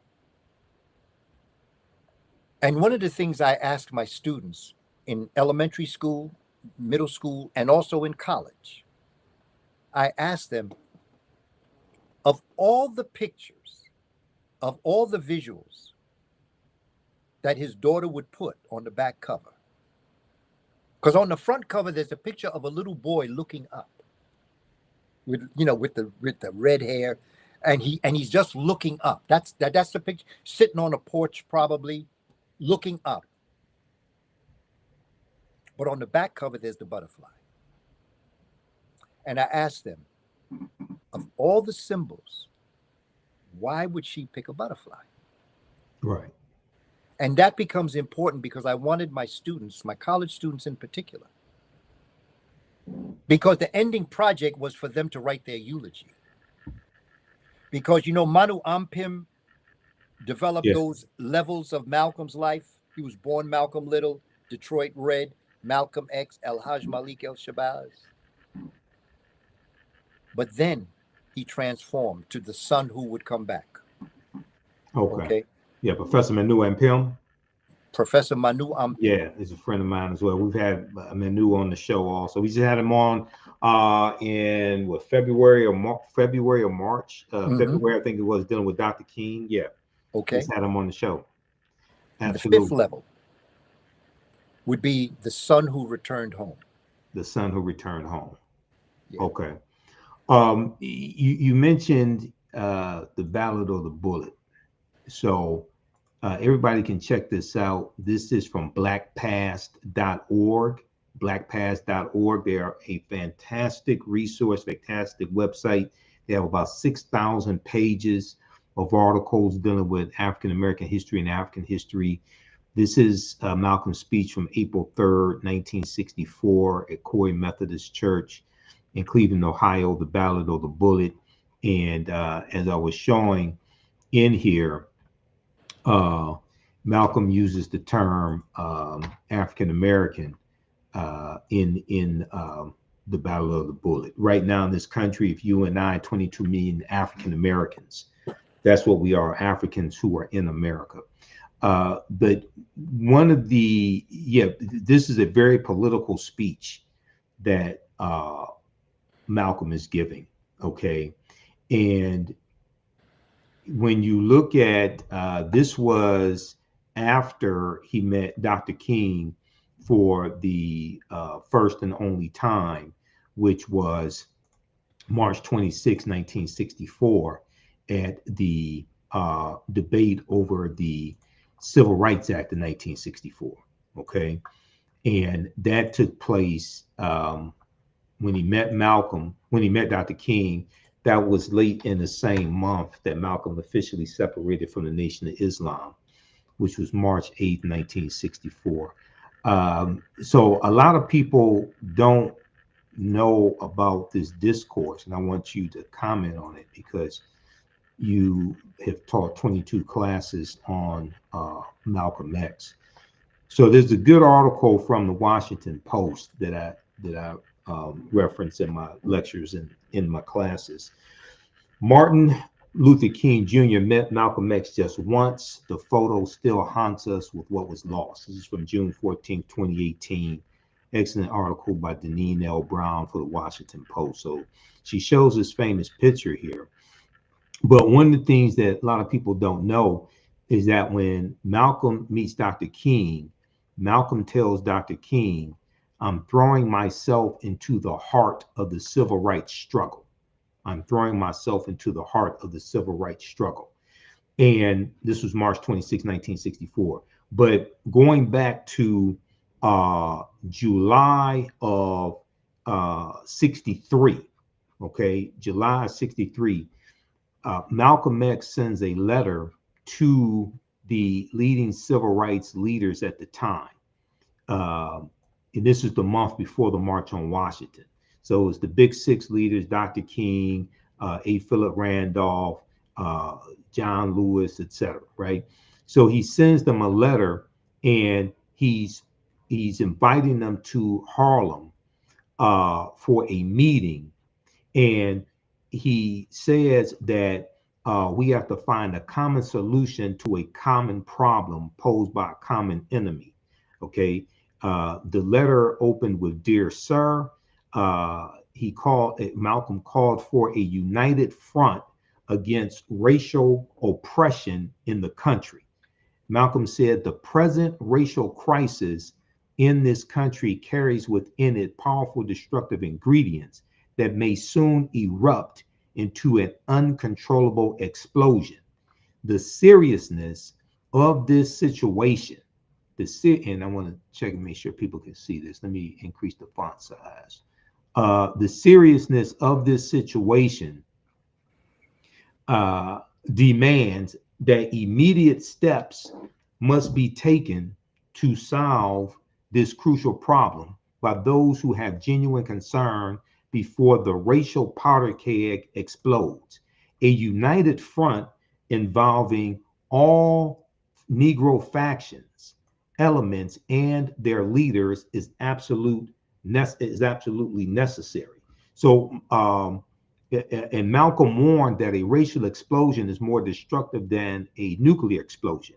He says if President John F. Kennedy can meet with Soviet Premier Nikita Khrushchev, then Negro leaders, he said it is a disgrace for Negro leaders not to be able to submerge our minor differences in order to seek a common solution to a common problem posed by a common enemy. Okay, talk about that, Brother Kaba. When you look at it, that is the Pan-African statement. Yes. When you look at that, that is because remember, Malcolm's mother was from Grenada. Correct. Who went to stay with her uncle, first in New York, and then she went to Canada. Mm-hmm. That's where she met Earl Little. Oh, Earl Little. At the Marcus Garvey UNIA headquarters in Montreal. And then they moved south and eventually Omaha, Nebraska. And then Lansing, Michigan. So that right. What you have is Malcolm himself is a brother whose mother was from the Caribbean. Correct. And the way in which we interact, see, they have started this problem amongst us to keep us separated. Correct. This is not something that's inbred because when you think about the Honorable Marcus Mosiah Garvey, when you look at Booker T. Washington, Dr. Clark used to always say, again, that Booker T. Washington was one of the most misunderstood people in history. Correct. There's a book on Booker T. Washington that says he was one of the original Pan-Africanists. Mm-hmm. That's how Marcus Garvey came to America, because he wanted to create an institution like Tuskegee in Jamaica for his people. And he wanted to work with Booker T. Washington, but he yes. came the year after. He came in 1916, the year after Booker T. Washington died in 1915. Exactly. Yeah. And so what he did was he just stayed and developed different concepts, and eventually you have the UNIA. And that was one of the greatest movements of the 20th century. So this war that we have amongst ourselves right now is a planned problem. Correct. And so what we have got to do, and as we come, and this is something that the brothers and sisters that are arranging this activity next Friday explained to me, and they gave me the demographics of Detroit in particular, Michigan in general, but Detroit in particular. Right. Where there are so many different groups of African people from around the world. And the strength and the numbers of the foundational African Americans. And that the conflicts that are occurring. And let me tell you, they're happening all over. So it's not just in one area. People that come here don't know history. Yeah, I agree with that. And many African Americans don't know our history. That is true. Americans in general are ignorant of history. That's right. Yeah, that's exactly right. And so I think education is one of the keys. And that is why in 2026, Harun Nesset and I are going on tour, where I have accumulated all of my life's work. We have 12 books. 5 of them are going to be books that I wrote as it relates to who we are as an African people. 3 of them are going to be curriculum guides to teach our children their history and how to teach our history. 2 of them is going to be specifically children's books. And I want to teach our community how to read to children. Okay. And then 2 books are going to deal with what we're looking at, Black Panther. We're dealing with a concept of the Black Panther educational program. Okay. And we're honoring our brother, Professor Neely Fuller, by citing his 9 areas in his book on the workbook of white supremacy. 9 areas of human activity. Yeah. Right. Countering, that concept. So he had 9 areas. Like I said, rel, cell, web. But I'm adding 1. Now, he discussed the one but I feel that this one is very important to be part of the 9 areas. And that's health and nutrition. Okay. Because if your health and nutrition ain't right, them other 9 areas don't make a difference. Absolutely. You can be a phenomenal educator, but if your health ain't right, you a sick educator. Right. You can be one of the most phenomenal politicians that exists, but if your health ain't right, you a sick politician. So we got to get our health right. So health and nutrition is another area. And it is there that we call upon all the great nutritionists, such as living amongst us today, Queen Afua. I've been going to Dr. Sebi and his wife, Sister Ma'a, since 1988. We have Dr. Laila Africa. Who's an ancestor now. Yeah, but his wife is, from my understanding, his wife is continuing the healing and the business. Because I knew Dr. Laila Africa, and I've met his wife a couple of times as well. Yes, absolutely. So these are the 2 books that we have where we're going to work with young people as it relates to the Black Panther manual code, as it relates to what the Black Panther Party was attempting to do, because I believe that's very valuable, particularly for our young people. Right. And so I believe that my lane is education. I know a little bit about all the areas. Okay. But my lane, I ain't leaving. My lane is education. And so we want to talk about that when we come to Detroit also, as it relates to the work that we're doing. And it's just something that we have to look at. We just have to develop the work that you're doing with your classes and the work that you're doing with the African History Network. Absolutely. It becomes very important for people to be able to have the documentation. This is science. This ain't personal. And we have to get it. One of my books titled Carbon Before Melanin is the science of melanin. And when I used to go to Dr. Sebi, I invited him to come to my presentation that I was doing in Brooklyn on melanin. And he came. And then he left. And when I went back to the Herbal Institute a week later, he was there. And I said, Dr. Sebi, what did you think of my presentation? He said, well, it's very interesting. He said, but it was carbon before melanin. And that's what I named my book. And I dedicated the book to Dr. Sebi because when he said that to me, I did research on carbon. And then I understood why he said it was carbon before melanin. We talk about melanin, but melanin is a molecule. But what makes melanin the molecule is the carbon atom that connects like glue the nitrogen, the hydrogen, and the oxygen atom. Okay, right. Without carbon, there would be no melanin. And I've got a whole chapter just on carbon alone and what it is. There are 3 types of carbon. And so, this is the type of growth that we need to do so that when we talk about, I have a whole section on hair. What makes hair nappy, kinky, straight, wavy, curly? What makes it what it is? Right. It ain't about good hair and bad hair. It's about where you are in the presence of the sun and what the sun does to the hair follicle. It's a science. Right. Not personal. We don't talk about superiority or inferiority. We don't talk about good or bad. In science, you talk about the dominant gene and the recessive gene. Yes, that's true. And I have Punnett Square in the book where you can look at the dominant gene and the recessive gene. What role does the dominant When you take a dominant gene and you mix it with a dominant gene, you get a dominant strain.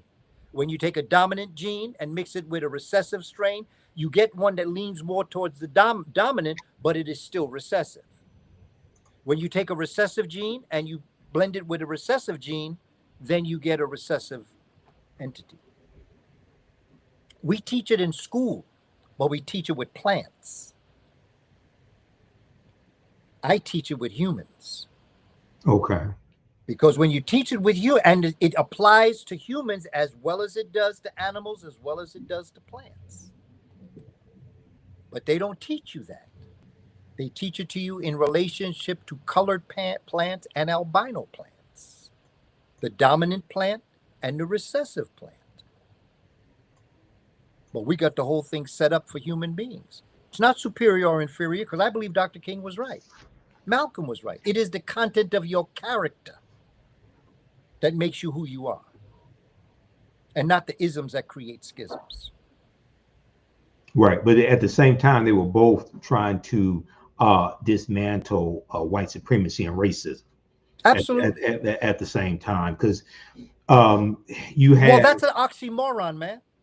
What? White supremacy is an oxymoron. There's nothing supreme about white. No, they're not supreme. They're not superior, but you have a concept that some white people think they are superior. And this system of racism comes from the ideology of white supremacy. Racism is a system of advantage and privilege distributed based upon race.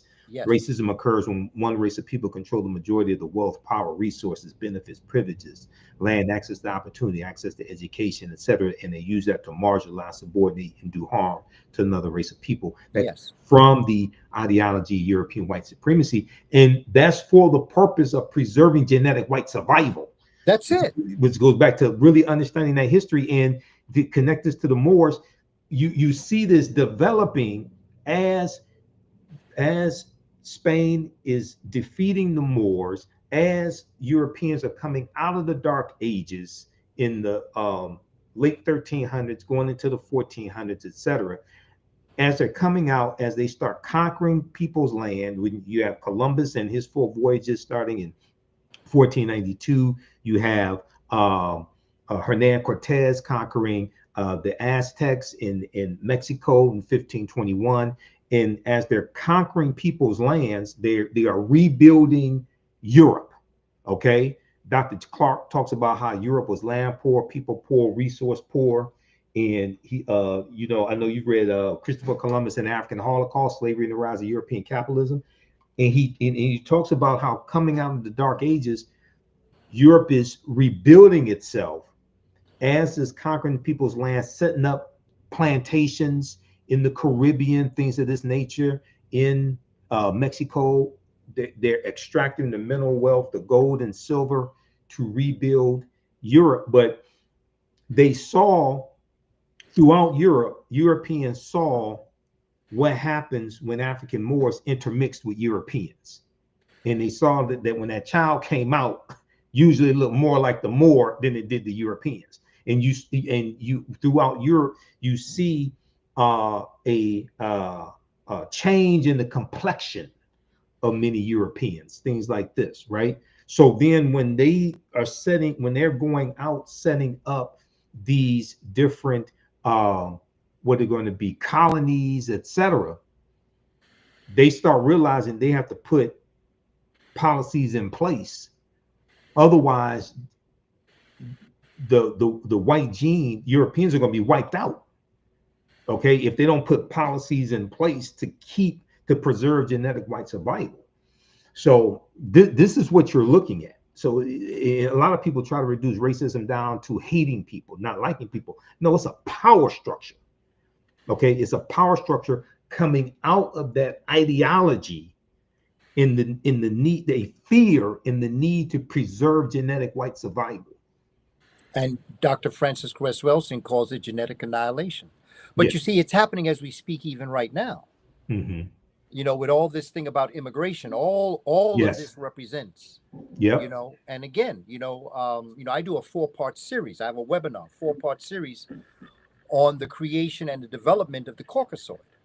Okay. where we actually get into exactly what happened. You know, how did Africans morph into Europeans? How did the Grimaldi become the Cro-Magnon? Okay.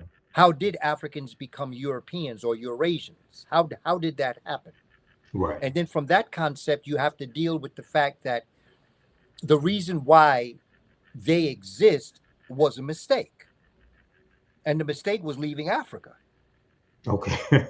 Right. And that's the story of the prodigal son in the Bible, when he returned back. So that the idea that that was a mistake, they should never have gone north and got caught in the Ice Age. The worm Ice Age, yeah. The fourth Ice Age that we have recorded. And again, Louis Agassiz, Agazziz, who has documented the Ice Ages of North America and Europe and Asia. And so the idea is the fact that when they came, they went from being dominant to recessive. And right now, the immigration problem is the fact that Europe is dying out. There's a book called The Birth Dearth. Birth as in birth and Dearth by Ben J. Waddingberg. Read that. And they'll tell you what's happening as it relates to them dying out. This is why America now is offering people, particularly white women, $5,000. Well, that's a proposal. They haven't started doing it. Well, it's a proposal, yeah. But you see, even the proposal is a social structure. Right, yeah. And they want that for white women to encourage. That's right. White women to have white babies. Yeah, yeah. That's population exactly what's going on. Now, that's going on in Europe. Hungary is doing that. Hungary is paying their women to have babies, and they don't have to be married. Their numbers are dwindling. Yep. There's another book that you can read, Saving Your Skin by Barney Kennett, Kenet, and Patricia Lawler, Lawlor, that talks about the fact that there are large numbers of people who are dying of melanoma or skin cancer. President Joe Biden and his wife, Dr. Biden, they both have had a number of them removed since he's been in the White House. Bill Clinton had some. Right. Melanoma, skin cancer, but they're also dying out of drugs. Okay. Opioids amongst the elders and meth amongst the younger. Right. And then, of course, in melanin, they melanated reproductive systems in men. There is a activity, electricity in the tail of the spermatozoon, what's called the microtubulus, that allow the sperm, once released into a body's woman, to swim to the egg. And in women, melanin in the egg creates what is known as magnetism. So this is science now, electromagnetism. The electricity of the spermatozoon, which is singular for spermatozoa, that swims to the magnetism of the egg. So they melanated people in the reproductive system have an ongoing system where the sperm travels electrically and the egg magnetizes and draws the sperm to the egg. In a lack of melanin, the sperm don't have electricity or don't have enough electricity, and the egg don't have enough magnetism. And so therefore, there is a lack of reproduction. Not to mention, you know as well as I know, when you're a parent, okay, every child represents at least $500,000. At least half from the beginning, with all of the Pampers and all of the foods and all of the things and the schools and the clothing and, all of that is money. Right. And in the society we're living in, you may give them $5,000, but when you take away medical care, you're taking away money. So on the front level, superficially, you're paying me $5,000, but I'm losing about $500,000 when you take away all these rights and privileges like childcare and things like that. Yeah, they're pro-birth. They're not pro-life. No, they're not. They're pro-birth, not pro-life. Yeah, that's right. And see, this is what I call the superficial sapient. This is what happened in the ice. You became superficial in your thought process. You became very superficial. You became very shallow in your thought, where there's, as Dr. Jake Carruthers teaches us, there's an African deep thought. Right. There's a consciousness that goes deep. So this was Dr. Jacob Carruthers' book he put out, one of them, African or American, A Question of Intellectual Allegiance. So I got this when the ASCAC conference was here in Detroit in 95. I think it was about 1995. I got this March 19th, 1995. So I either got this at the ASCAC conference or I got it at the Shrine of the Black Madonna. But I was at the ASCAC conference when it was here in Detroit. Okay, so as we wrap up here, give people your information, your Cash App, your social media handles. How can they get in contact with you? How can they support you? Family, I am about to go on tour. Okay. I'm going to do an Indiegogo or some type of fundraiser because, family, if we're going to do this, we have to do this. Okay, I understand there's a lot of ways to get money, but when you eat the king's meat, you got to dance to his tune. Mm-hmm. We have to do this on our own. And what I respectfully request is for our community to support our work. Yes. You can go to my website, www.kabakamene.com, KABAKAMENE, kabakamene.com, and you put your email in the slot, and you'll get a free e-course and a 44-page study guide for free, because I believe that those are things that the community needs. But there also, I have the list of my books that I've written, and it becomes important that we realize what it is that's going on. I have 11 books up now. I'm working on my 5th and final book that's going to complete the series. The book I'm writing now is called The Moors Before the Moors. The Moors Before the Moors. Okay. Yeah, because we have to understand certain things about the Moors, because that word is being thrown out a lot. It sure is. It even has a nickname called Yo Mo, what's up? In rap.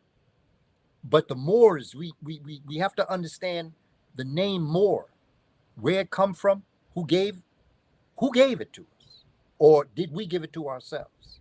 This is the kind of conversation I want to have as we move forward, because, family, I know some of us call ourselves Negro, some of us call us the N-word, some of us call us African American, Black American, some call us Moor. I don't care what you call yourself. If you want to be called a Moor, I'll call you a Moor. You want to be called African American, I'll call you African American. As long as you know I'm talking to you when I'm talking to you. Because if we can't get it together as to how we call ourselves, forget about everything else, going back to unity. My Instagram page is at Kaba Kamene, KABAKAMENE, which I use as my community bulletin board. If you go up there, you'll see that I'll be advertising my movement into Detroit next week. I use it as my community bulletin board, so that folk know, where I'll be, and the work that I'm doing and things like that. Right. I use it as my community bulletin board. So I offer my website, www.kabakamene.com. I also offer you my Instagram page, Kaba Kamene. My Cash App is $ Kaba Kamene 7, the number 7, Kaba Kamene 7. And also my Zelle is 646-457-0558. I'm at the point in my life now, family, that I now have got to do what I've been theorizing. Right. I hope to return back to Detroit. I'd like to have some type of relationship with Nandi's bookstore. I'd like to have a relationship with the Charles Wright. I'd like to have a relationship with the Alkebulan Village to share my educational expertise. Like I said, I'm the spook who sat by the classroom door. I work for Sylvans. Okay, I know why they have success. Sylvans Learning Center is what you're referring to. Sylvans Learning Center. I work with Kaplans. I work with, when they figured out what I was doing, that was it. But I was studying them. Right. I was studying what they were doing and why they thought they had so much success with our children. I know how to organize those types of programs. And so, family, we have got to be able to do this ourselves. And so I am respectfully requesting the support of the community. And I know exactly what I want to do with the funds that I receive as it relates to putting the program together. I used to manage programs in the Board of Ed.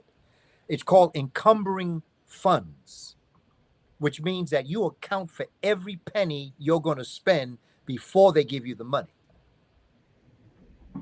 Okay, you encumber the fund. And I think that one of the things sometimes that we may be challenged with is that we don't account to the community. If you're willing to support what I'm doing, I am accountable to you for how I'm using your funds. Mm-hmm. And I'll show you the receipts, be it airfare, be it lodging, car rental, the expenses that it takes, equipment that I might have to purchase in order to make my presentation to you more effective. I know how to do it. I've done it before, but I'm going to do it in a larger level now. And I'm going to dedicate at least the rest of my life to doing it, because after I finish this book, for me, I'm done writing books. Because I tell people I don't write books because I'm a writer. I write books because I got something to say. Right. And so the 4 books that I have up now is William Leo Hansberry. Okay, if you're into African history and culture and you don't know who William Leo Hansberry is, you really don't know who set in motion the African Studies departments in accredited colleges in the United States. He started it at Howard University in 1922, going into 1923. Dr. Clark recommended that since I was a curriculum writer and staff developer, I should do my master's thesis on him. I did 2 master's theses, and I did both of them on him. One was in history, and one was in education supervision and administration. And both of my master's thesis was on him. And what I did was that I took both of my master's thesis and combined it into one. And that's the book that I dedicate my intellectual libation to the architect of America's African Studies program, Professor William Leo Hansberry, uncle to Lorraine Hansberry. Her father, Carl, and William Leo Hansberry were brothers. My second book is titled Spirituality Before Religions, because I wanted to get you ready for my third book, which is Shabaka Stone. Right. An African theory on the development and continuing development of the cosmic universe. That's quite a piece. And then my next book is Carbon Before Melanin, that deals with creators on Earth. It's a double entendre. Capital as it relates to creator is on Earth, okay? And then a plural, creators on Earth, which is you. You are the creator having a human experience. Right. Yep. With God having a human experience. That is it. And when you know that, then you understand all the other fundamental things that you have to do. Some people might consider it heretical to dare claim that you are the creator having a human experience, but every holy book says it. The creator created each of his creations in his image. Should be her image too. Yeah, exactly. But be that as it may, if that's true, when you look in a mirror, what are you looking at? You're looking at your image. But what is your image? Is you. So if the creator created us in his and her image, then that means that when the creator is looking at us, the creator is looking at the creator who is having a human experience. Right. It's very straightforward, very scientific, nothing heretical. And that's what our ancestors, when you look at spirituality, who is the parent of religions. Religions are the children of spirituality that came from Africa, that came from a universal mind. Because I know, like we say, an African-centered curriculum, but in honesty, there's no such thing as an African-centered curriculum. And going back to the sociological aspects of what it is that we're talking about, as it relates to white supremacy, that we know that white supremacy is a sociological construct. It doesn't exist really. But it exists because something has happened, as you were explaining, that people have the fear of genetic annihilation, and therefore they create a sense of superiority as it relates to their physical characteristics, which makes them privileged and better than everybody else. And the more melanated you are, the more off you are, and the more closer to your European look, the closer you are. The same is true for the African-centered curriculum. When Africans were first teaching their children, right, when they were transmitting this information, they didn't call it an African-centered curriculum because the only people around were Africans. correct. The reason why I have to call it African-centered is because somebody stole our legacy, put their name on it. And so for us now to reclaim our legacy, we have to call it African-centered to go back to the original authors of the educational system of the world. Right. So family, mm-hmm. I appreciate your support. For those of you who have supported me, and for those of you who haven't, I still thank you for coming on board, because the one thing that I've learned, my brother Imhotep, and to the family listening, when you search for the most precious thing that you have, the one thing I've come to realize is that the most precious thing you have is time. It's not money. Yeah. You can lose all your money and you can make more tomorrow. Yeah. You're going to have 8 houses. They all burn down. You can build another one. There will never be another May 18th, 2025. Yeah. Time is money. That's why we say pay attention. Right. Because that's a currency. Pay attention. Okay. It's a currency, your attention. The time that you've given up this evening to be here with us, I value that. And yes. I'm honored by your time. It is the greatest currency that you can give, is time. Don't waste it. And Absolutely. Don't procrastinate. Procrastination is the thief of time. Do today what you should do. And as you move through this process, I've learned, as I've experienced, that some of my greatest strengths have at one time been my greatest weaknesses. Right. And go ahead. I was just going to say, when you find your weakness, you find your strength. Right. And that goes back to the concept of being uncomfortable when you're comfortable. Because to have to face your weakness and to own it, if you can own it and you can perfect it, it becomes a strength. And many times that strength is stronger than the strength you all always had, because you learned it the hard way. Absolutely. Also, those watching, if you want to support the African History Network, because all this does not happen without any resources, you can support us through Cash App, $ the AHN show. And when you go to it, it'll say Michael, it'll probably show my picture there. Or through PayPal, paypal.me / the AHN show. You can visit our website, AfricanHistoryNetwork.com or theAfricanHistoryNetwork.com, because I have our Cash App information and PayPal right there. And I show you a graphic and I show you our Cash App, because there have been some people who set up fake African History Network Cash App accounts who've been stealing money from us.